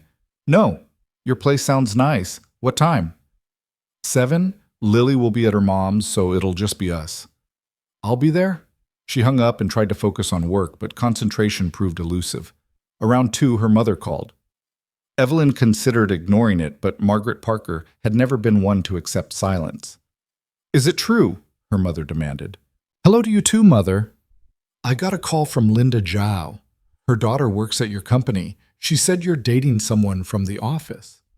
Evelyn closed her eyes. I'm seeing someone, yes. Please tell me it's not that man from Christmas, the one who caused a scene. His name is Daniel, and he didn't cause a scene. He defended me when your dinner companion was being cruel. Richard called to apologize, you know. He said he was having a bad night. Mother, I don't care. I'm not interested in Richard's apologies or explanations. But this Daniel person, he's just an employee? Not even management? The disdain in her mother's voice made Evelyn's jaw tighten. He's a senior software developer, brilliant at what he does. And more importantly, he's kind. Kind doesn't pay the bills, Evelyn. I pay my own bills. I don't need someone to do that for me. But what can he offer you? A man with a child from a previous marriage working for you of all people, he offers me honesty, respect, the feeling that I'm worth more than my resume or my ability to produce children. Evelyn's voice shook slightly. He makes me feel seen. Silence on the other end. Then Margaret's voice, softer. Darling, I just want you to be happy. Then let me figure out what that means for me. Not for you, for me. Another pause. Is it serious? I don't know yet, but I'd like the chance to find out. Margaret sighed. Then I suppose I should meet him properly, not at a restaurant mid-crisis. I'll think about it. That's not a no. It's not a yes either. Goodbye, Mother. Evelyn hung up and pressed her palms against her eyes. The walls of her office felt too close. She needed air. She took the stairs down 12 floors to the building's small courtyard, a space most employees forgot existed. Snow covered the concrete benches and dormant flower beds. The cold air bit at her face, sharp and clarifying. Her phone buzzed. A text from Daniel. Saw your mom called. You okay? She smiled despite herself. How did you know? Your assistant mentioned you took the stairs. You never take the stairs. Observant, concerned. Want me to come down? Evelyn looked at the message, touched by the offer. No, I'm okay. Just needed a minute. Take all the time you need. I'm here when you're ready. She stayed in the courtyard for 10 minutes, letting the cold reset her nervous system. When she went back inside, she felt steadier, more certain. Whatever gossip was spreading through the office, whatever doubts her mother harbored, whatever complications lay ahead, she wanted this, wanted Daniel, wanted the possibility of something real. That had to count for something. The rest of the afternoon crawled by. Evelyn forced herself through meetings about Q1 marketing strategies and personnel reviews, maintaining her professional mask while internally counting down the hours until 7. At 6:30, she left the office, earlier than usual, which would definitely fuel more speculation. She drove to Daniel's apartment in Lincoln Park, a modest 2-bedroom in an older building with character but no pretense. She parked and sat in her car for a moment, gathering her courage. Through a second-floor window, she could see warm light and movement. Daniel, cooking. She grabbed the wine she'd brought, a nice Pinot Noir that had cost more than she wanted to admit, and climbed the stairs to his door. She knocked. Daniel answered immediately, wearing jeans and a navy sweater, his hair damp like he'd recently showered. The apartment behind him smelled incredible. Hi, he said, his smile genuine and slightly nervous. Hi. He stepped back to let her in. The apartment was small but comfortable, lived in without being messy. Children's drawings covered the refrigerator. Books lined makeshift shelves. A dinosaur puzzle sat half-finished on the coffee table. Sorry about the chaos, Daniel said, taking her coat. I cleaned, but with a 7-year-old, clean is relative. It's perfect. Evelyn meant it. The space felt like a home, not a showroom. Wine? Daniel asked. Please. He poured 2 glasses while Evelyn wandered the living room looking at framed photos. Daniel and Lily at the beach. Lily as a toddler covered in birthday cake. A professional family photo that must have been taken before the divorce, Daniel, his ex-wife, and baby Lily, all smiling. That was 7 years ago, Daniel said, appearing beside her. Different lifetime. She's lovely, your ex-wife. Sarah. Yeah, she is. We're better apart, but I don't regret what we had. It gave me Lily. Evelyn accepted the wine glass he offered. How's she handling all this? Sarah, I mean, the fact that you're seeing someone? I told her this weekend. She was surprised but supportive. Said it was about time I moved on. Does she know it's me, the CEO?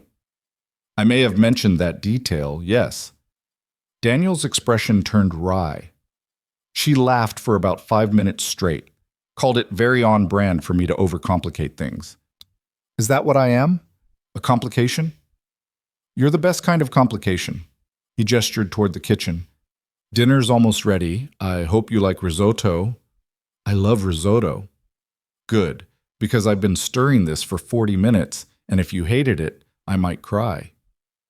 They moved to the small kitchen where Daniel returned to the stove, adding final touches to mushroom risotto while Evelyn sat at the counter watching him work. There was something intimate about the domesticity of it, the quiet competence, the unselfconscious movements of someone comfortable in their own space. Can I help? Evelyn asked. You can tell me about your day, the parts that didn't involve your mother or office gossip. That doesn't leave much. Then tell me about those parts.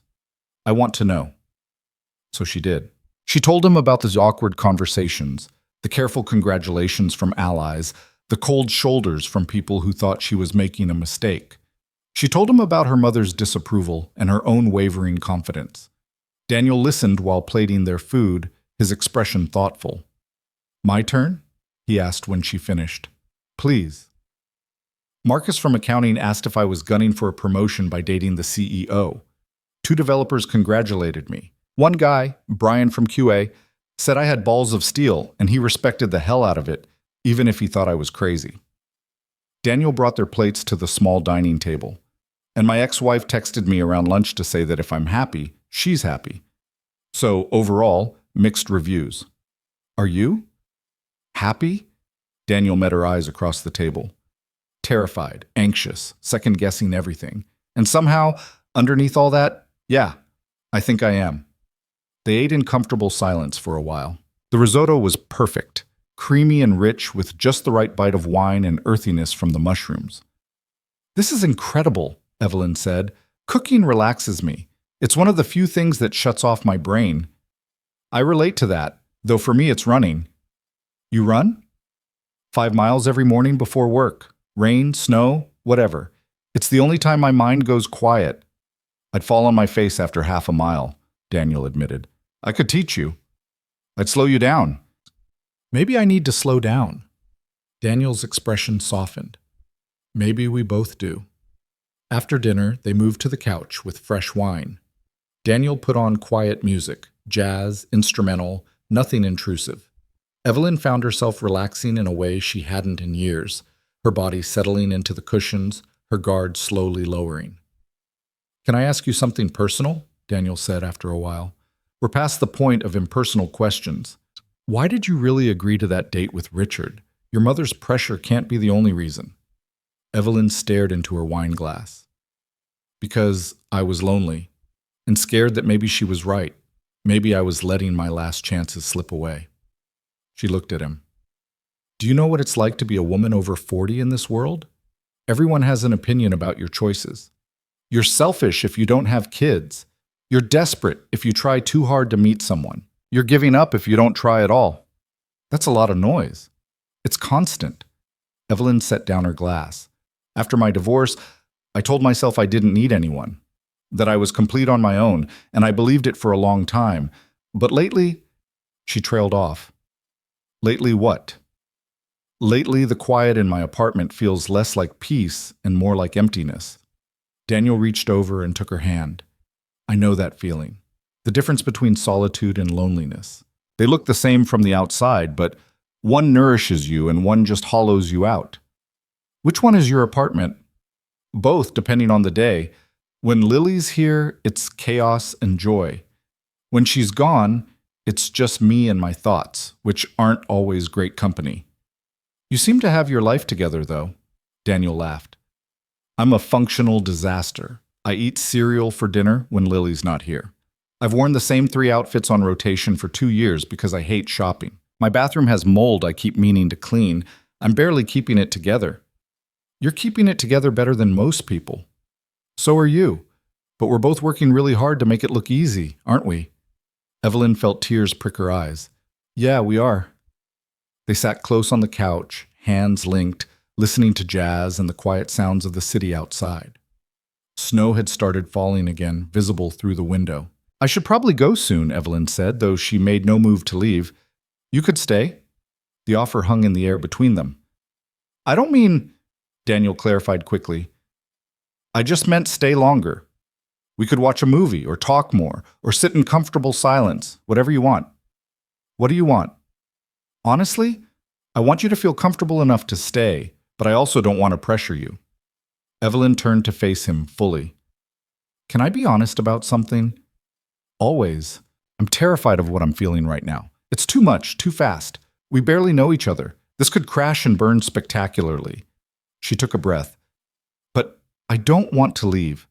I want to stay here in your comfortable, slightly messy apartment and keep talking until we run out of words.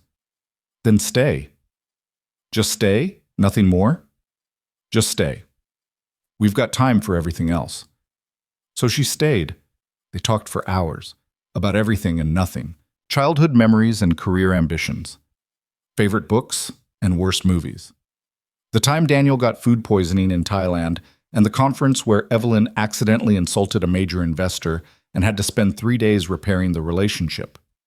Around 11, Evelyn realized she was leaning against Daniel's shoulder, his arm around her, both of them drowsy and content.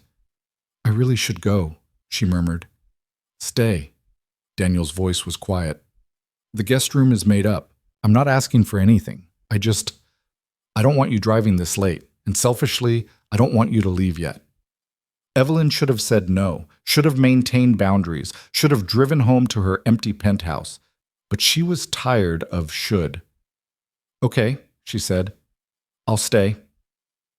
Daniel showed her to the guest room, small but clean, with a comfortable bed and extra blankets. He lent her a t-shirt and pajama pants that were far too big but soft and worn. Bathrooms across the hall, he said from the doorway. Help yourself to anything you need. I'm right next door if... He stopped. Good night, Evelyn. Good night, Daniel. He closed the door, and Evelyn stood alone in the quiet room. She changed into his clothes, brushed her teeth with a spare toothbrush he'd provided, and climbed into bed. The sheets smelled like detergent and something indefinably Daniel. The sounds of the apartment settled around her, pipes creaking, the refrigerator humming, distant traffic. She should feel awkward, out of place. Instead, she felt safe. Her phone buzzed. A text from Daniel. Thank you for staying. She replied, Thank you for asking. Sleep well. You too. Evelyn set her phone aside and closed her eyes. For the first time in years, she fell asleep feeling like she was exactly where she was supposed to be. She woke to sunlight streaming through unfamiliar windows and the smell of coffee. For a disoriented moment, she couldn't remember where she was. Then it came back. Daniel's apartment, his guest room, the choice to stay. She checked her phone. 6:15. She was supposed to be in the office by 7 for a meeting with the board. Panic fluttered in her chest. She got up, finger-combing her hair into something presentable, and padded out to the kitchen in Daniel's two big pajamas. Daniel stood at the counter, already dressed for work, pouring coffee into a travel mug. He looked up when she entered, his expression soft. Morning, he said. Morning. I overslept. I have a board meeting at 7. I know, your calendar's on the company portal. I made coffee, and... He gestured to the counter where a neat stack sat, her clothes from last night, freshly pressed. I ironed them. I hope that's not weird. I just figured you'd want to look professional. Evelyn stared at him. You ironed my clothes? I was up early anyway. Lily usually wakes me at 6 even when she's not here. Force of habit. Daniel, her voice caught. That's possibly the kindest thing anyone's done for me in years. It's just ironing. It's not just ironing. They looked at each other across the small kitchen, and Evelyn felt something shift. A deepening, a settling. A sense of this being more than temporary. I should get dressed, she said finally. Yeah, I'll drive you to your car. It's on my way. 20 minutes later, dressed and semi-presentable, Evelyn sat in Daniel's Honda while he navigated morning traffic back to his building where her car was parked. About last night, Daniel said as he pulled up next to her Mercedes. Yeah? I really liked having you there, in my space. It felt... He searched for words. Right. It felt right. It did. Evelyn unbuckled her seatbelt but didn't move to leave. This is moving fast. Too fast? Maybe. I don't know. I haven't done this in so long, I don't remember what the right speed is. Maybe there isn't a right speed. Maybe we just go at whatever pace feels true. That's a very zen approach to dating. I'm full of wisdom before 7 a.m. Evelyn smiled. Then impulsively she leaned over and kissed his cheek. Thank you for everything. Daniel touched the spot where her lips had been, looking slightly stunned. You're welcome. She got out of his car and into her own, and they drove separately to the office, maintaining the illusion of professional distance, even though half the building probably already knew she'd worn the same clothes 2 days in a row. The board meeting was brutal. 3 hours of presentations and tough questions about market positioning and competitive threats. Evelyn navigated it with her usual precision, but part of her mind kept drifting back to Daniel's apartment, the feel of his shoulder under her cheek, the domestic intimacy of borrowed pajamas and pressed clothes. During a break, her CFO cornered her. You look different, Patricia said, studying her face. Different how? Lighter. Less like you're carrying the weight of the world. Patricia smiled. It's a good look on you. I slept well. I bet you did. Patricia's expression turned more serious. I saw the portal posting. I'm happy for you, Ev. You deserve this. We'll see how it plays out. Don't sabotage it before it starts. That's your pattern, building walls before anyone can get close enough to hurt you. I don't... Evelyn stopped. Do I do that? Every single time. But maybe this time, don't. Maybe this time, just let yourself be happy. The words stayed with Evelyn through the rest of the meeting and into the afternoon. Was she sabotaging this? Looking for reasons it wouldn't work instead of giving it a real chance? Around 4, Daniel appeared at her office door with a folder of reports she definitely hadn't requested. Come in, she said, playing along. He closed the door behind him. I brought you something. Reports? No. He reached into his pocket and pulled out a small paper bag. Lily made you something. She insisted I bring it to you today. Evelyn opened the bag and found a crayon drawing. A stick figure woman with yellow hair, Evelyn's was blonde, standing next to a stick figure man, clearly Daniel, and a smaller stick figure with a purple dress, obviously Lily. They were all smiling. At the top, in Lily's careful 7-year-old handwriting, My friends. Evelyn's throat tightened. Daniel? She wanted you to know you're part of things now. Her words, not mine. I don't know what to say. You don't have to say anything. Just keep being you. That's all either of us wants. After he left, Evelyn put the drawing on her desk where she could see it. She stared at it for a long time. This simple declaration of belonging from a child who barely knew her. And for the first time since Christmas Eve, she let herself believe that maybe, just maybe, this could actually work. The rest of the week passed in a blur of work and stolen moments. Coffee before meetings. Quick lunches at hole-in-the-wall restaurants where they wouldn't run into colleagues. Text messages throughout the day that made Evelyn smile during budget reviews and strategic planning sessions. Friday evening, Daniel invited her to dinner again. This time, Lily would be there. Are you sure? Evelyn asked during their morning coffee ritual. I don't want to confuse her about what we are. She already knows what we are. She asked if you were my girlfriend 3 separate times this week. I told her we're dating, which is apparently the same thing in 7-year-old logic, and she's okay with that. She drew you another picture. This one has all of us riding dinosaurs. I think she's more than okay with it. So Friday night, Evelyn showed up at Daniel's apartment with flowers for Lily. Purple tulips, because Lily's favorite color seemed to be purple based on her wardrobe choices. Lily opened the door, saw the flowers, and immediately hugged Evelyn's legs. These are so pretty. Daddy, look, Miss Parker brought me flowers. I see that, Daniel said, appearing in the doorway with an apron on. What do we say? Thank you, Lily beamed up at Evelyn. Want to see my room? I have a new dinosaur book. The evening dissolved into comfortable chaos. Lily showed Evelyn every toy, book, and drawing in her room. They had spaghetti for dinner, Lily's favorite, and Evelyn watched Daniel parent with patient grace, gently redirecting when Lily got too wild, laughing at her jokes, making her feel heard and valued. After dinner, Lily insisted they all do the dinosaur puzzle together. It's 1,000 pieces, Daniel warned. We've been working on it for 3 weeks. I like puzzles, Evelyn said. They spread out on the living room floor, sorting edge pieces while Lily narrated facts about every dinosaur depicted. Evelyn found herself relaxing completely, caught up in the simple joy of fitting pieces together while Lily chattered and Daniel occasionally caught her eye with a smile that said, "See, this is us. This is what we could be." Around 8:30, Lily's energy crashed. "Bedtime bug," Daniel said. "But we're not done with the puzzle. We'll finish tomorrow. Say goodnight to Miss Parker." Lily threw her arms around Evelyn's neck. "Will you come back?" "If your dad invites me." "Daddy, invite her." "I think that's a yes," Daniel said, scooping Lily up. "Go brush your teeth. I'll be there in a minute." Lily scampered off, and Daniel helped Evelyn up from the floor. "Sorry," he said. "She gets attached fast." "Don't apologize. She's wonderful. She really likes you." "I really like her, Z." Evelyn brushed puzzle dust off her jeans. "I should probably go. Let you do bedtime without an audience. Or you could stay. Help me finish this puzzle after she's asleep. You're very good at convincing me to stay places. Is it working?" "Every time." Evelyn waited on the couch while Daniel did the bedtime routine. She could hear him reading a story in Lily's room, something about a brave dinosaur who was afraid of the dark. His voice was gentle, patient, filled with love. When he emerged 20 minutes later, he found Evelyn studying the puzzle with focused intensity. "She's out," he said, settling beside her on the floor, probably dreaming about being a paleontologist. "She's going to be amazing at whatever she does." "I hope so." Daniel picked up a puzzle piece, turned it different ways. "Can I ask you something?" "Always."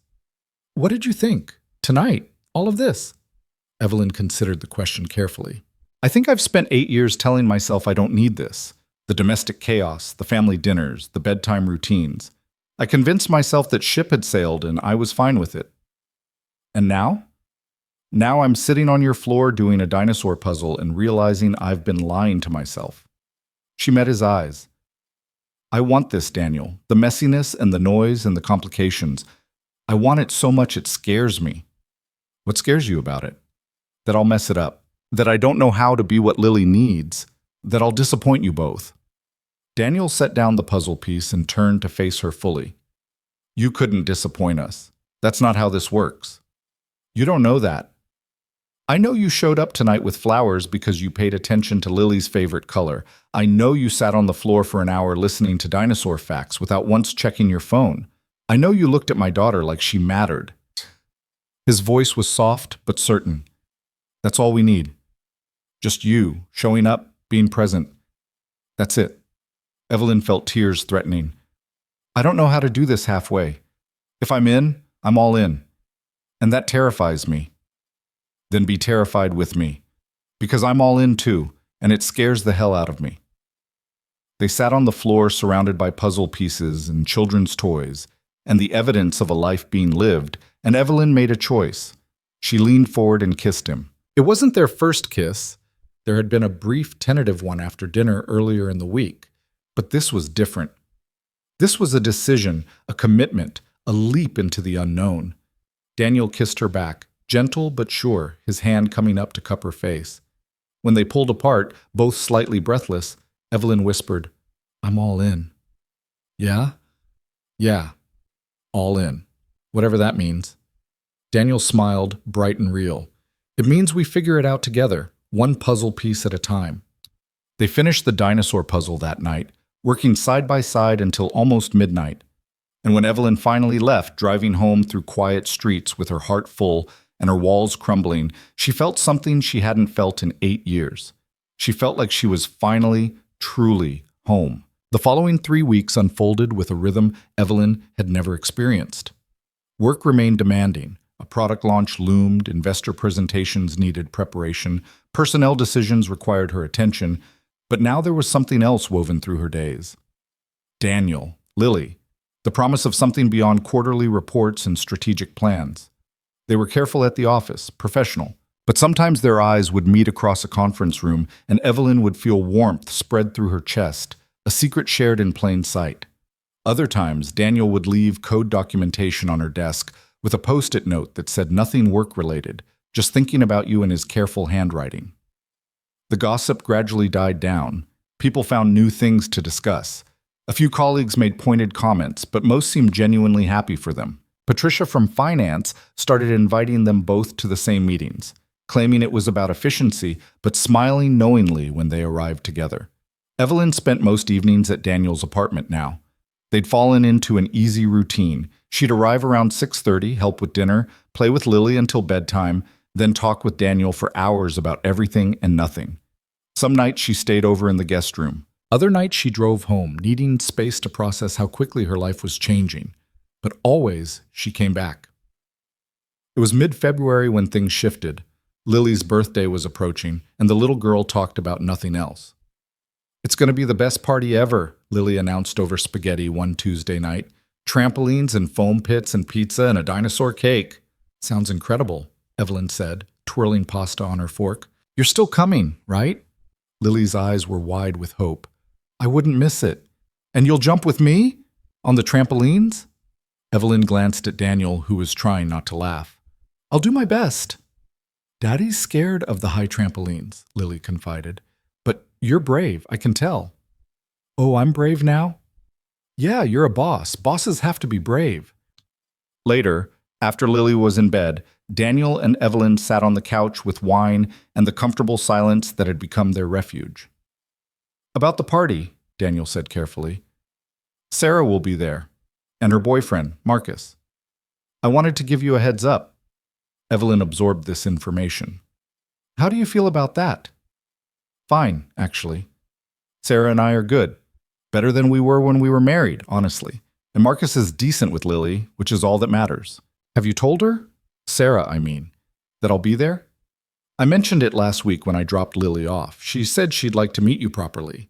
Not as CEO of my company, but as the person I'm dating." The word dating still felt both too casual and too significant for what they were becoming to each other. "Nervous?" Daniel asked, reading her expression. "Terrified. Meeting the ex-wife feels like a major step." "It is, but Sarah's not going to judge you. She's practical. Her main concern is whether you're good for Lily." "And am I? Good for Lily?" Daniel set down his wine and took her hand. "You're amazing with her. Patient, present, genuinely interested in dinosaur facts most people would find boring. Lily adores you." "I adore her too." Evelyn looked at their joined hands. "That scares me, actually, how attached I've gotten. To both of you." "Why does that scare you?" "Because if this doesn't work out, why are you already planning the ending?" The question cut through Evelyn's spiraling thoughts. "What?" "Every time things get deeper between us, you start cataloging the ways it could fail, like you're building an exit strategy before we've even fully committed." Evelyn pulled her hand back, defensive. "That's not fair." "Isn't it? You won't keep clothes here even though you stay over half the week. You still refer to this as my apartment, not our space. You talk about Lily like you're a visitor in her life instead of someone who's becoming important to her." "I am a visitor. We've been together barely a month." 5 weeks, Daniel corrected. "And I'm not asking you to move in or make grand gestures. I'm asking you to stop holding back, to stop protecting yourself from something good because you're afraid it might hurt later." The words landed hard. Evelyn stood, agitation coursing through her. "You don't understand. When my marriage ended, I didn't just lose my husband. I lost my entire vision of my future. The house we were planning to buy. The children we'd never have. The life I thought I was building." "I know. No, you don't. You have Lily. You have this tangible proof that you're capable of creating family, of being a parent. I have nothing. Just failed attempts and empty rooms and 8 years of convincing myself I didn't need any of it."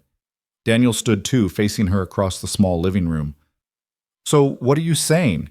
That you can't do this because you're too broken? That's bullshit, Evelyn, and you know it." "Don't tell me what I know.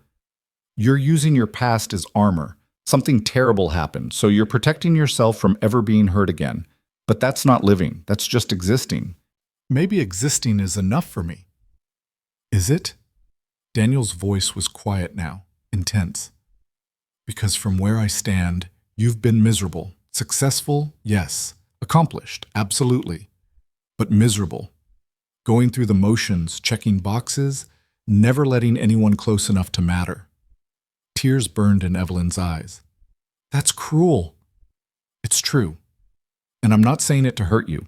I'm saying it because I care about you too much to watch you sabotage something real because you're scared. Mm.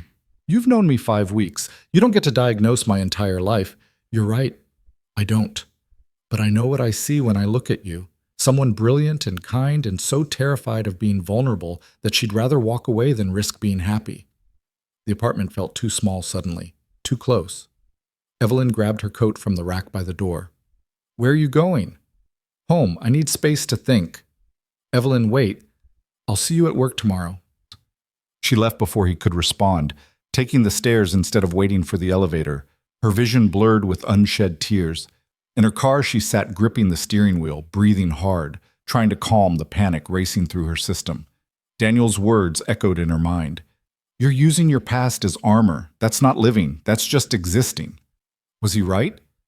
Had she been so focused on protecting herself that she'd stopped actually living? Her phone buzzed. Daniel. I'm sorry. That was too much. Please don't run. She stared at the message, her finger hovering over the keyboard. Part of her wanted to type something cutting, to push him away, to prove she didn't need this complication in her carefully ordered life. But another part, the part that had been slowly waking up over the past 5 weeks, knew he was right. She typed, I need tonight. Just tonight to process. We'll talk tomorrow. His response came quickly. Okay, I'm here when you're ready. Evelyn drove home to her penthouse, the city lights blurring past her windows. Inside her apartment, everything was exactly as she'd left it, clean, organized, perfectly controlled, and completely empty. She poured herself wine she didn't drink and stood at her floor-to-ceiling windows looking out at Chicago's skyline. Somewhere out there, Daniel was probably lying awake wondering if he'd pushed too hard, and Lily was sleeping peacefully, dreaming about her upcoming birthday party, unaware of the adult complications swirling around her. Evelyn's phone rang. Her mother, because of course it was. Not now, Mother, Evelyn said by way of greeting. I've been calling all week. You never answer. I've been busy. Too busy for your own mother? This is about that man, isn't it? The one from your office. Evelyn closed her eyes. His name is Daniel. I ran into Carol Henderson at the club. She said her son works at your company. He mentioned you're quite serious with this Daniel person. Carol Henderson's son is a junior analyst who I've spoken to maybe twice. He doesn't know anything about my personal life. But you are serious about him. Evelyn thought about Daniel's apartment, about Lily's drawings on the refrigerator, about falling asleep to the sound of his breathing in the room next door. Yes, I'm serious about him. Silence. Then Margaret's voice, carefully controlled. And his daughter? You're taking on a ready-made family? I'm not taking on anything. I'm dating a man who happens to have a child. It's the same thing, Evelyn. The moment you commit to him, you're committing to her, to school events and sick days and co-parenting with his ex-wife, to being a stepmother when you couldn't even... Don't. Evelyn's voice was sharp. Don't finish that sentence. I'm just trying to protect you. From what? From being happy? From having a chance at the family I always wanted, even if it doesn't look exactly like I imagined. From getting hurt again, Margaret said quietly. Darling, I watched you fall apart after your divorce. I watched you rebuild yourself piece by piece. I can't watch you break again. The genuine concern in her mother's voice softened Evelyn's anger slightly. I might get hurt. That's always a risk. But Daniel is worth that risk. You barely know him. I know enough. I know he's kind. I know he's an incredible father. I know he sees me, really sees me, not as a CEO or a divorcee or someone past her prime, but as a person worth knowing. And that's enough for you? It's more than I've had in 8 years. Margaret sighed. Then I suppose I should meet him, properly. Not at some restaurant where he's defending you from horrible dates. Despite everything, Evelyn smiled. You want to meet Daniel? If he's going to be in your life, I should know him. Bring him to Sunday dinner, next week. Both of them. Him and the child. Mother, I'm extending an olive branch, Evelyn. Take it before I change my mind. After they hung up, Evelyn stood in her quiet apartment feeling overwhelmed. In the span of one evening, she'd fought with Daniel, defended their relationship to her mother, and been invited to introduce him to her family. She looked at her phone, at Daniel's last message still glowing on the screen. I'm here when you're ready. Was she ready? To stop holding back, to commit fully, to risk her carefully protected heart on something that might not work out? Her phone buzzed again. This time, a photo from Daniel. Lily, fast asleep, clutching a stuffed triceratops with a note. She made me promise to tell you goodnight. Even in her sleep, she's thinking about you.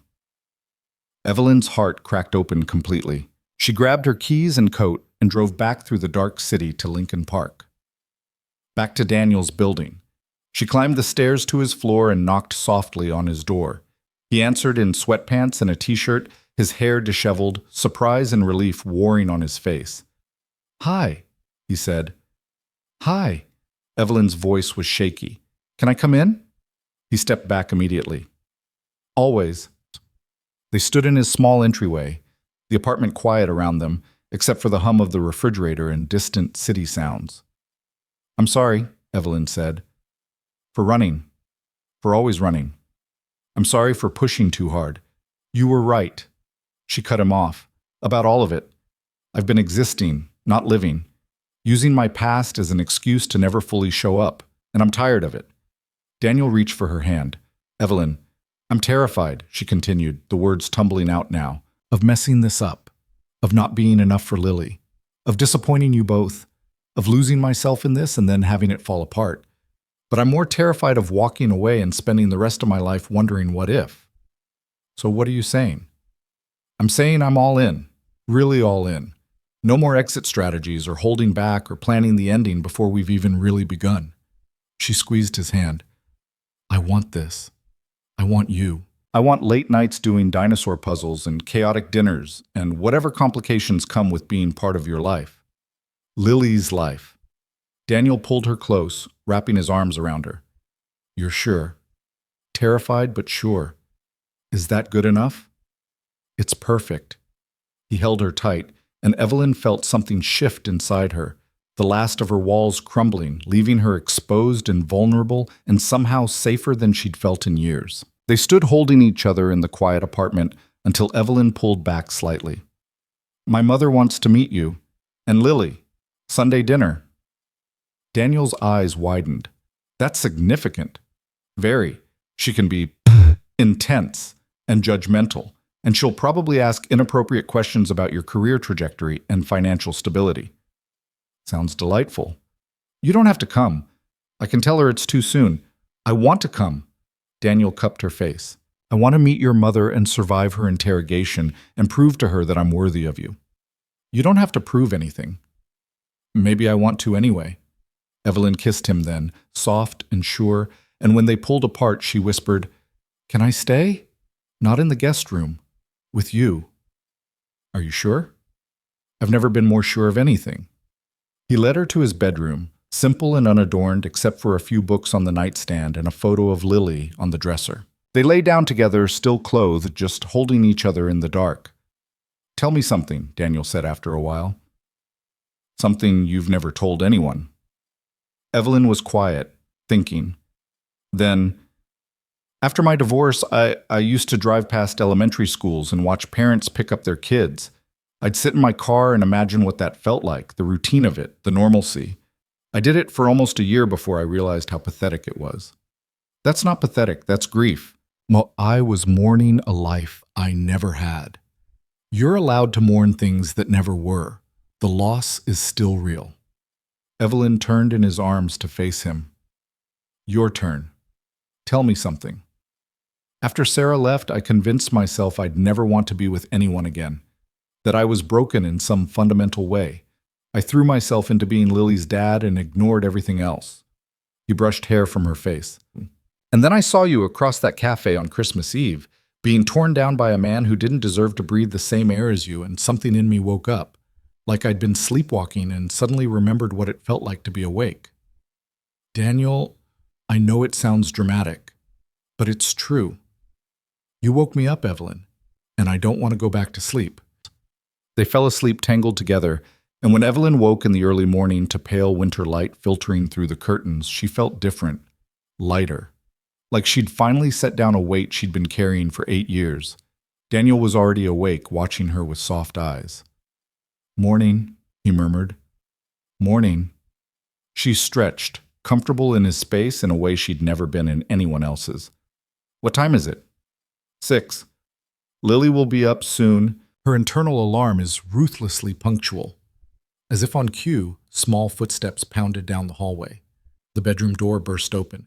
"Daddy, I'm hungry," and Lily stopped, seeing Evelyn in her father's bed. Her eyes went wide, then she grinned. "Miss Parker, you had a sleepover too." Evelyn sat up, suddenly self-conscious. "Good morning, Lily. Did you and Daddy have fun? When I have sleepovers with Emma, we stay up really late and tell scary stories." Daniel laughed. "We didn't tell scary stories, we just slept." "That's boring." Lily climbed onto the bed between them. "Can we have pancakes with chocolate chips?" "Sure, Bug. Let me get dressed first." "I'll help," Evelyn offered. They made breakfast together, Daniel mixing batter while Evelyn helped Lily set the table. It felt natural, easy, like they'd been doing this for years instead of weeks. Lily chattered about her upcoming party, making Evelyn promise to jump on the high trampolines with her. After breakfast, Daniel had to take Lily to gymnastics class. Evelyn offered to come along, but he shook his head. "Take the morning. Go home, shower, pretend to have a normal Saturday. We'll see you tonight?" "Tonight," Evelyn confirmed. She drove back to her penthouse and stood in her pristine apartment, feeling like a stranger in her own space. Everything was exactly as she'd left it, but she was different, changed in ways she was still discovering. She showered, changed, and sat at her kitchen counter with coffee, staring at Lily's drawings that she'd brought home and hung on her refrigerator, the only decoration in the entire kitchen. Her phone rang. Patricia from finance. "Please tell me you're not working on a Saturday," Patricia said without preamble.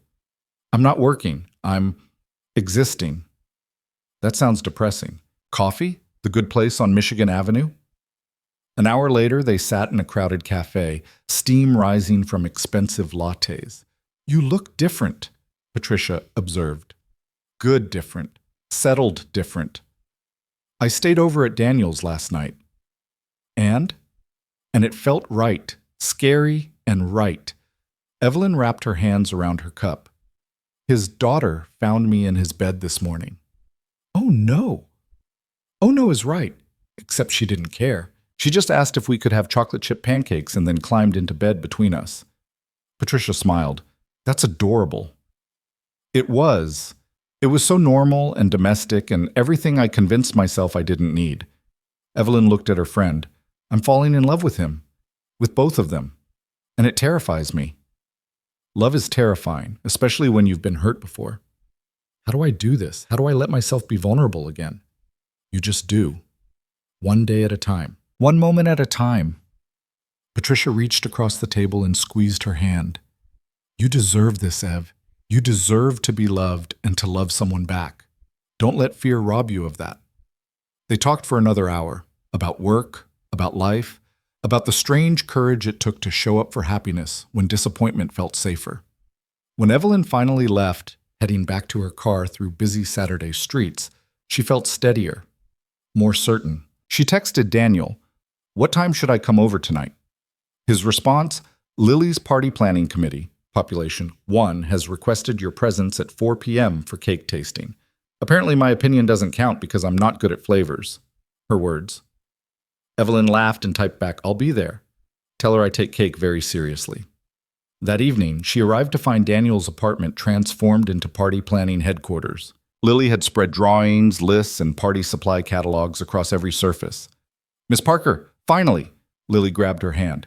"We have to decide between dinosaur cake or princess dinosaur cake. It's very important." "Princess dinosaur cake?" "A T-Rex wearing a crown. Duh." "Obviously. How could I be so naive?" They spent an hour discussing party logistics with the seriousness of planning a state dinner. Daniel watched from the kitchen, amused, occasionally offering opinions that Lily immediately vetoed. "Daddy doesn't understand party aesthetics," Lily confided to Evelyn. "I'm learning that." After Lily went to bed, Daniel and Evelyn collapsed on the couch, exhausted. "She's relentless," Evelyn said. "Wait until the actual party. This is just the warm-up." "I'm a little terrified." "Of the party or meeting Sarah?" "Both." Evelyn turned to face him. "What if she hates me?" "She won't. Sarah's practical. She'll see what I see. Someone who's good for me and great with Lily. That's all she cares about. And my mother? Sunday dinner? Still sure about that? Daniel pulled her close. Positive, though I might need coaching on appropriate topics and forbidden subjects. Never mention my failed marriage, my age, or ask about inheritance. Everything else is fair game. That seems manageable. Sunday dinner loomed like a storm on the horizon. Evelyn spent the week preparing Daniel, warning him about her mother's interrogation tactics and her father's awkward silences. She bought a new dress, changed her mind 3 times, and arrived at Daniel's apartment on Sunday afternoon, a nervous wreck. "You look beautiful," Daniel said when she answered his door. "I look anxious." "Beautifully anxious." Lily wore her best dress, purple, naturally, and bounced excitedly. "Are we going to your mommy's house?" "We are." "Is she nice?" Evelyn considered this. "She's complicated, but she loves me, in her own way." They drove to Margaret Parker's house in Winnetka, a sprawling colonial that had housed 3 generations of Parkers. Evelyn's father's car was already in the driveway. "Ready?" Daniel asked, reaching for her hand. "Not even a little bit." "Then let's do it anyway." They walked to the front door together, Lily between them holding both their hands. Before Evelyn could knock, the door swung open. Margaret Parker stood in the doorway, perfectly coiffed, appraising them with sharp eyes that missed nothing. "Mother, this is Daniel Reed and his daughter Lily. Daniel, Lily, this is my mother Margaret." "Mrs. Parker," Daniel extended his hand. "Thank you for having us." Margaret shook it, her grip firm. Then she looked down at Lily. "And you must be the young lady who loves dinosaurs." Lily's eyes went wide. "How did you know?" "Your father told my daughter, and my daughter told me. I understand you're having a birthday party soon." "I'm going to be 8, and we're having a princess dinosaur cake." The smallest smile tugged at Margaret's mouth. "That sounds magnificent. Come in, all of you. Your father's in the study, Evelyn." Inside, the house was exactly as Evelyn remembered. Formal, pristine, filled with antiques and family photos that chronicled a very specific version of success. Her father emerged from the study, tall and reserved, his handshake with Daniel professional but not warm. Dinner was exactly as excruciating as Evelyn had feared. Margaret peppered Daniel with questions disguised as polite conversation. What were his career ambitions? Did he plan to stay in software development? What did he think about private school options for Lily?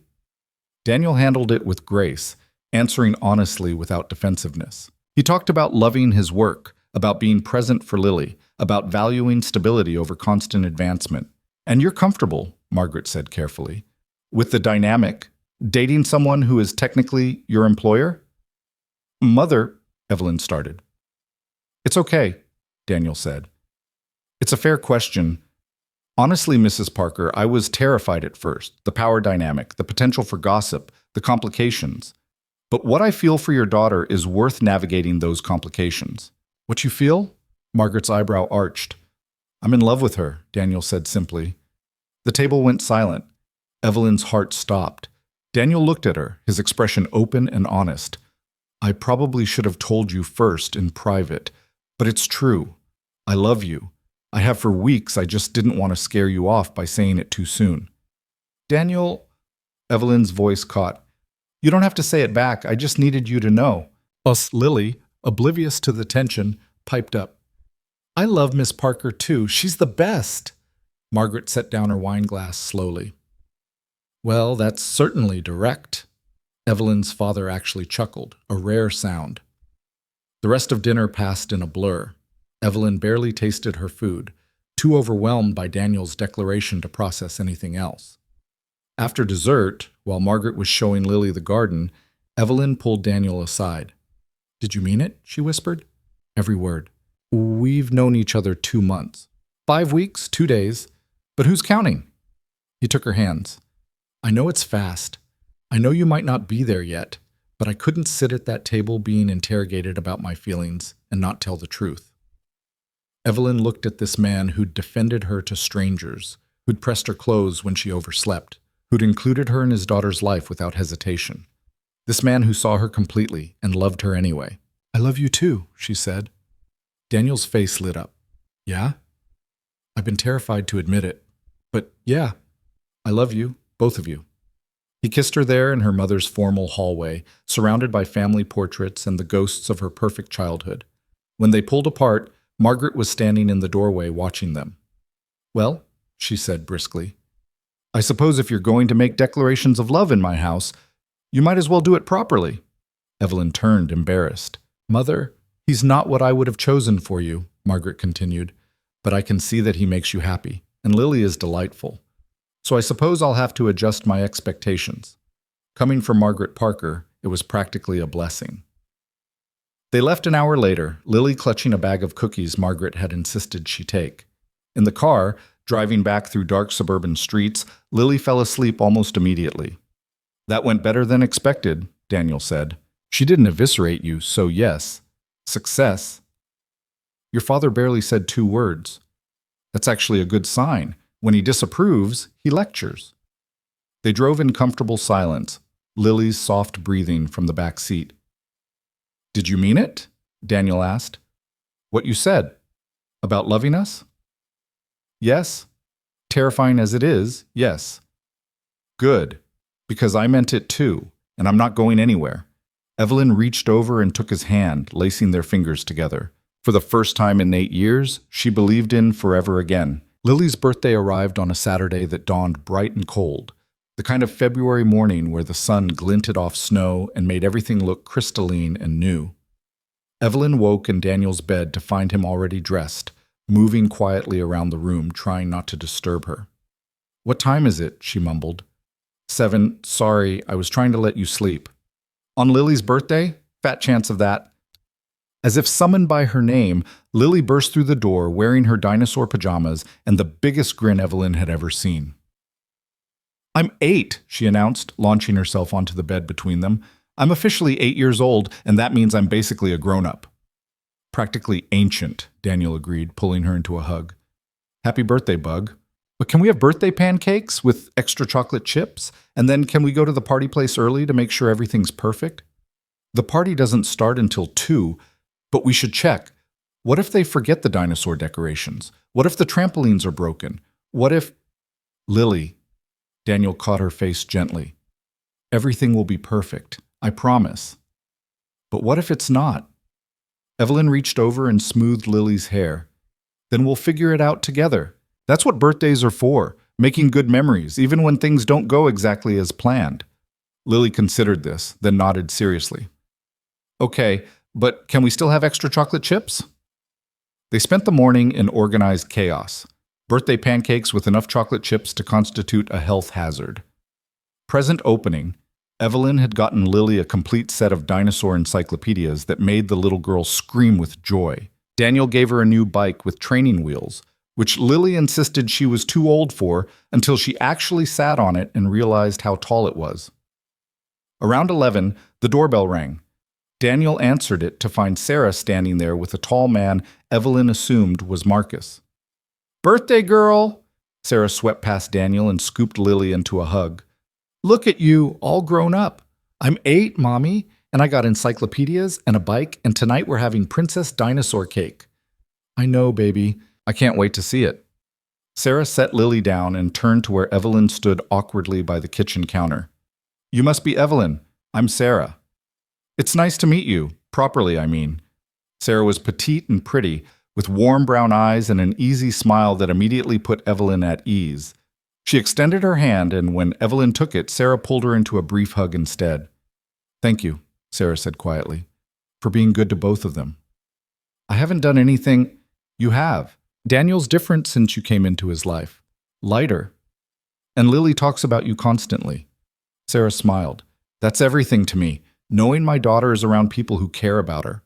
Marcus stepped forward then, introducing himself with a firm handshake and kind eyes. He and Daniel exchanged the slightly awkward greeting of 2 men connected through a woman they'd both loved, but there was no animosity, just mutual respect and the shared goal of Lily's happiness. They all drove to Jump Zone separately, Daniel, Evelyn, and Lily in one car, Sarah and Marcus in another. The party venue was exactly as chaotic as advertised. Massive trampolines, foam pits, obstacle courses. and approximately 40 screaming children already bouncing off every available surface. "This is heaven," Lily breathed. "This is my nightmare," Daniel muttered. Evelyn squeezed his hand. "We'll survive." "Probably." Lily's friends arrived in waves. Classmates from school, kids from gymnastics, a few neighborhood children. Each one brought presents and energy levels that seemed to defy physics. Sarah and Marcus handled check-in, while Daniel and Evelyn tried to keep track of which child was which. "I should have made name tags," Daniel said, watching a blur of children race past. "You should have hired professional handlers. Too late now." Lily appeared, dragging a small girl behind her. "Miss Parker, this is Emma. She's my best friend. Emma, this is Miss Parker. She's going to marry my daddy." Both Evelyn and Daniel froze. "Lily," Daniel started. "What?" Lily looked confused. "You love her. She loves you. That's what people do when they love each other." Emma, completely unfazed, asked, "Can we go jump now?" "Yes." Lily grabbed her hand and they disappeared into the chaos. Evelyn and Daniel stood in stunned silence. "She's not wrong," Daniel said carefully. "Daniel, I'm not proposing. Not here. Not now. He turned to face her. "She's not wrong about the direction we're heading. Is she?" Evelyn's heart was racing. "We've been together 2 months." "I know, and I'm not rushing you. I just need to know. Is that something you can see? Eventually, the two of us actually doing this, building a life together?" Around them, children screamed and trampolines bounced and party chaos reigned.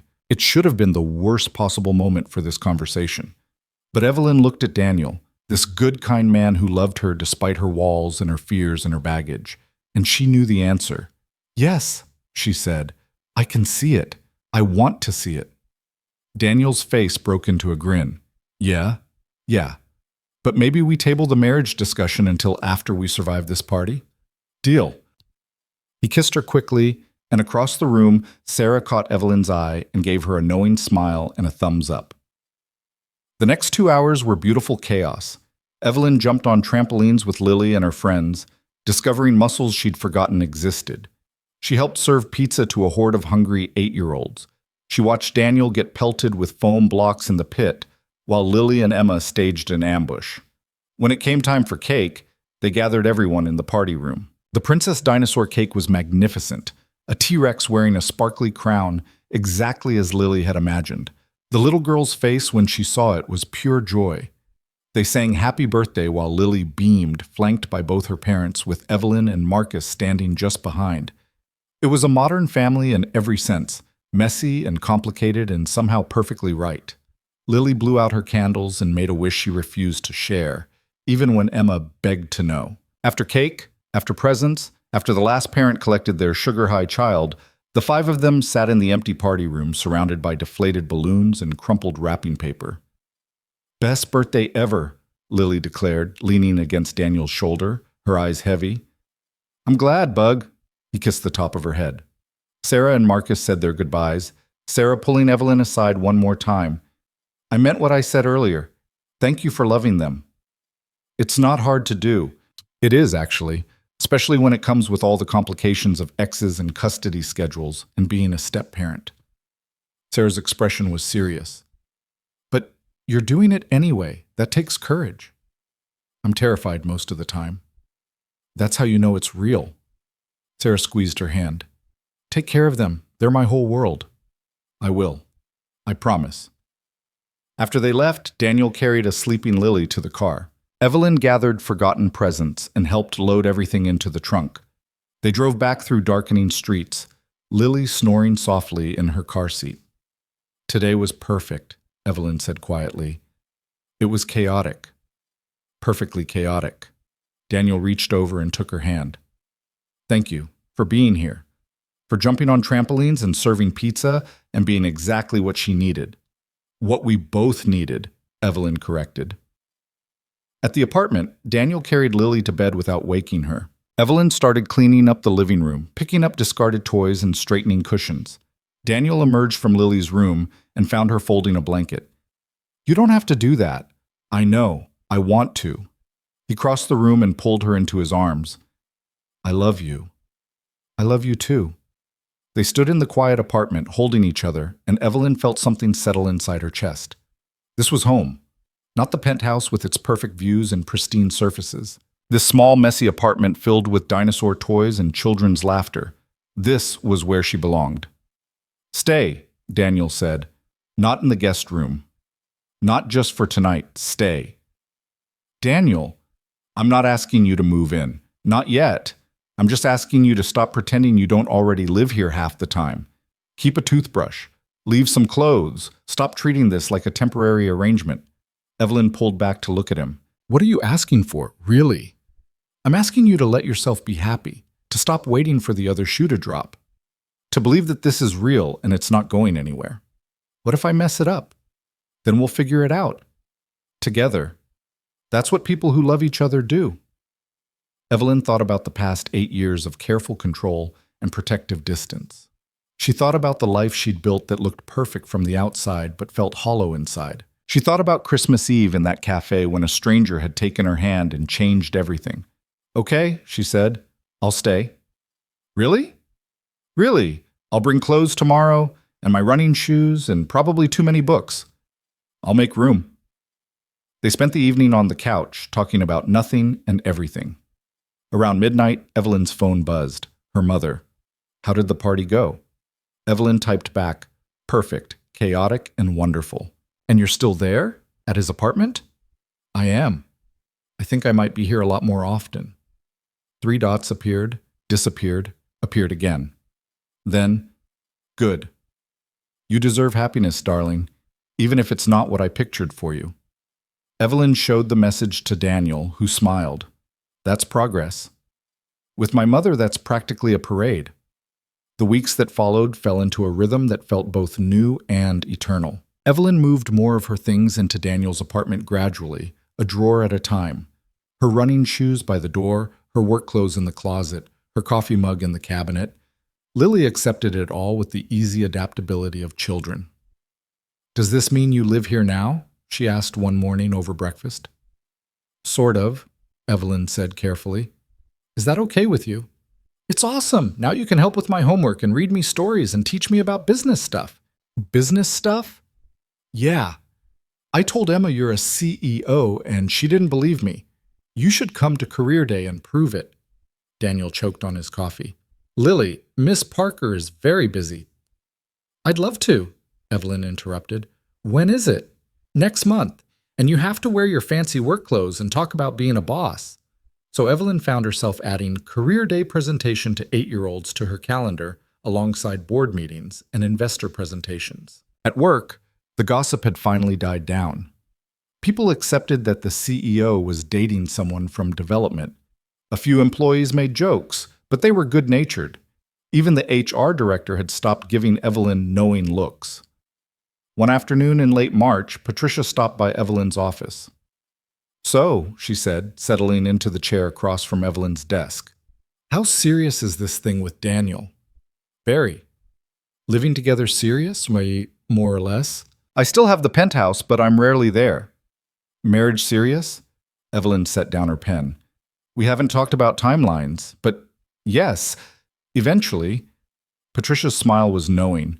You're happy, really happy. I haven't seen you like this in years. I am. Terrifyingly happy. Good. You deserve it. Patricia stood to leave, then paused. For what it's worth, I think he's good for you. You're softer now, more human, less like you're playing a role and more like you're actually living your life. After she left, Evelyn sat at her desk thinking about that. Playing a role versus living her life. For 8 years, she'd been performing the part of a successful woman who had everything together. Now she was just living, messy and imperfect and real. Her phone buzzed. Daniel. Lily wants to know if you can pick her up from school today.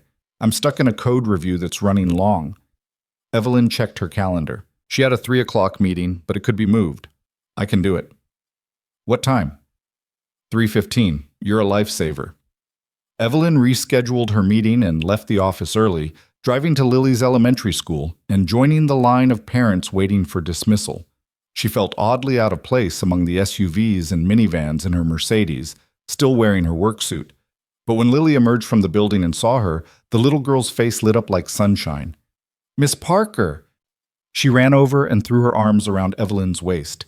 "You came!" "Your dad asked if I could pick you up." "This is the best day ever." "Emma! Emma!" Lily dragged her friend over. "This is Miss Parker. She's basically my stepmom."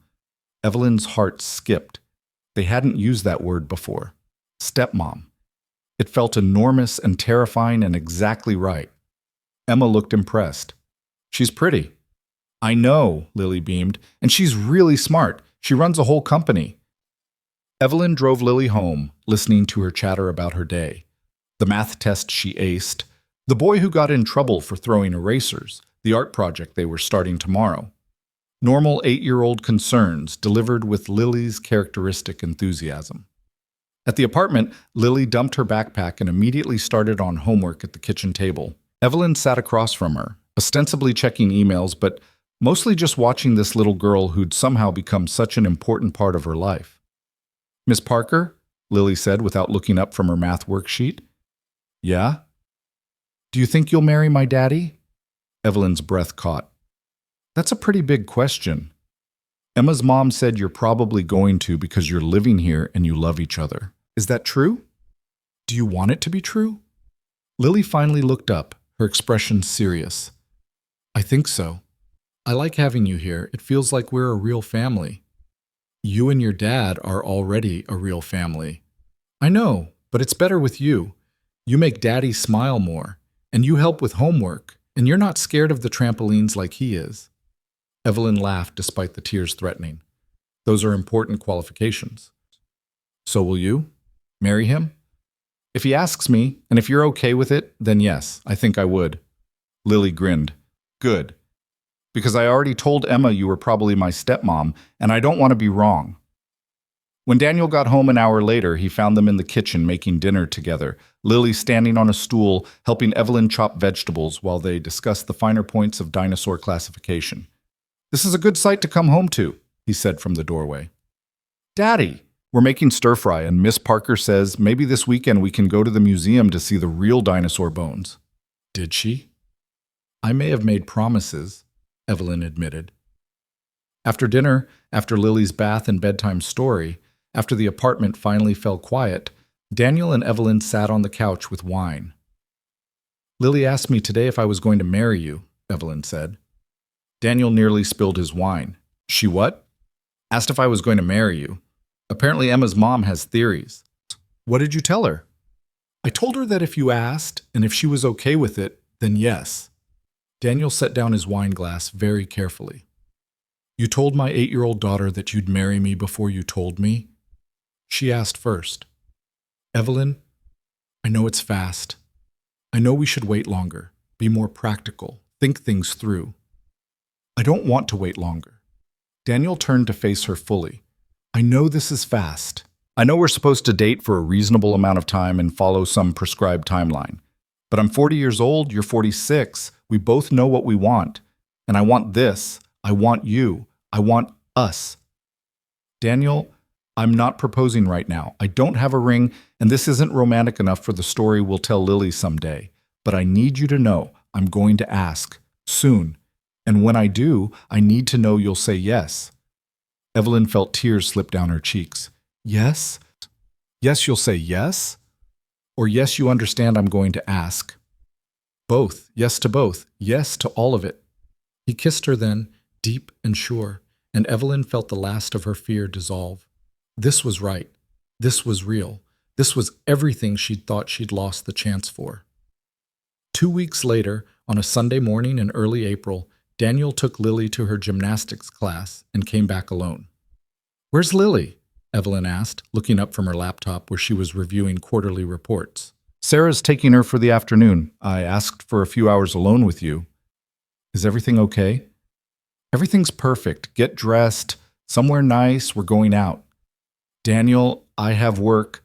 It's Sunday. You always work on Sunday. Today we're taking a break." He drove them to the Chicago Botanic Garden, which was just beginning to wake from winter. Early spring flowers dotted the landscape, crocuses and daffodils pushing through the last of the snow. The air smelled like earth and possibility. They walked through the gardens hand in hand, talking about nothing and everything. Around noon, Daniel led her to a quiet spot by the Japanese garden where a small footbridge arched over a koi pond. "This is beautiful," Evelyn said. "It is. It's where I proposed to Sarah, actually." Evelyn turned to him, surprised. "Daniel? Let me finish. I proposed to her here because it was beautiful and romantic and everything I thought a proposal should be. But I was 25 and stupid, and I didn't understand what I was really asking for. I thought marriage was just the next step, the thing you did after dating for a while." He took both her hands in his. "But now I'm 40. I've been married and divorced. I have a daughter who's the center of my world. And I understand what I'm asking for when I say this. Daniel, Evelyn Parker, you walked into my life on the worst night of yours and somehow became the best thing that ever happened to me. You love my daughter like she's yours. You make me want to be better, do better, show up more fully for life. You're brilliant and kind and so brave, even when you don't think you are." He knelt down on one knee, pulling a small box from his pocket. "This isn't the same proposal I made at 25. This is me, at 40, asking you to build a life with me. To be Lily's stepmom, and my wife, and my partner in all the messy, complicated, beautiful parts of living. Marry me. Not because it's the next step, but because I can't imagine my life without you in it." Evelyn was crying openly now, tears streaming down her face. "Yes," she whispered. "Yes, absolutely yes."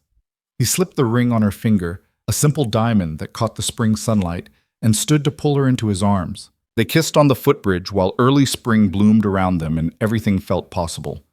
"Lily helped pick the ring," Daniel admitted when they finally pulled apart. "I took her to 4 different jewelry stores until she found one she said was perfect for Miss Parker." "She knew you were going to propose?" "She's known for weeks. She's terrible at keeping secrets, by the way. Be warned." I love you," Evelyn said, looking at the ring, at Daniel, at the future spreading out before them. "I love you too." They spent the rest of the afternoon in the garden, making plans and dreaming out loud. They'd tell Lily together, have a small wedding, just family and close friends, maybe take a honeymoon to somewhere with dinosaur fossils for Lily to visit. When they picked Lily up from Sarah's later that afternoon, the little girl saw the ring immediately. "You said yes!" She launched herself at Evelyn. "You're really going to be my stepmom." "I really am. Is that okay?" "It's perfect. Emma's going to be so jealous." Lily grabbed both their hands. "Can we celebrate? Can we get ice cream, please?" So they went for ice cream, the 3 of them, and Evelyn sat in the small shop watching Lily devour chocolate chip while covered in chocolate sauce, and felt overwhelmingly grateful. Sarah called that evening, congratulating them both warmly. Margaret called 15 minutes later, having somehow already heard the news, and surprised Evelyn by sounding genuinely pleased. Patricia sent a text with 6 exclamation points. The office gossip mill would be churning again by Monday, but Evelyn didn't care. They set the wedding for June.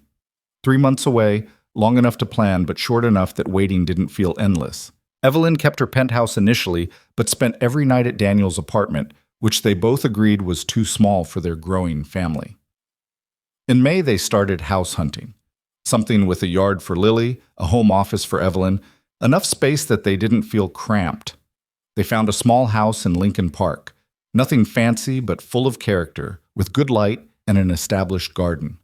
"It needs work," the realtor admitted. "New kitchen, updated bathrooms. We'll take it," Evelyn said. Daniel looked at her surprised. "You haven't even seen the upstairs." "I've seen enough. This is home. I can feel it." They moved in 2 weeks before the wedding, spending their evenings unpacking boxes and arguing good-naturedly about furniture placement. Lily painted her new room purple with dinosaur stencils. Evelyn set up her office overlooking the garden. Daniel built shelves for all their books, which they discovered they had too many of. It was chaotic and imperfect and exactly right. The wedding was small and perfect. 30 guests in Margaret's garden, which had been transformed with white flowers and fairy lights. Lily was the flower girl, taking her duties very seriously. Sarah attended with Marcus, giving Evelyn a genuine hug before the ceremony. Patricia stood as Evelyn's maid of honor. Daniel's brother flew in from Seattle to be best man. And when Evelyn walked down the makeshift aisle on her father's arm, she saw Daniel waiting for her with tears in his eyes and Lily bouncing excitedly beside him. The ceremony was brief and heartfelt. They wrote their own vows. Daniel promised to always press her clothes when she overslept, and to support her career ambitions, and to love her daughter as his own, because Lily had already declared that once they were married, she was going to have 2 moms. Evelyn promised to keep showing up, to stop building walls, to jump on trampolines even when they scared her, to be present for all of it, the beautiful and the hard, and everything in between. When they kissed, Lily cheered loudly and everyone laughed. At the reception, held in Margaret's formal dining room now filled with casual joy, Evelyn found herself standing at the window watching her new family. Daniel was dancing with Lily, spinning her around while she giggled. Sarah and Marcus were talking with Margaret, who was actually smiling. Patricia was showing Evelyn's father photos on her phone. "You look happy," a voice said beside her.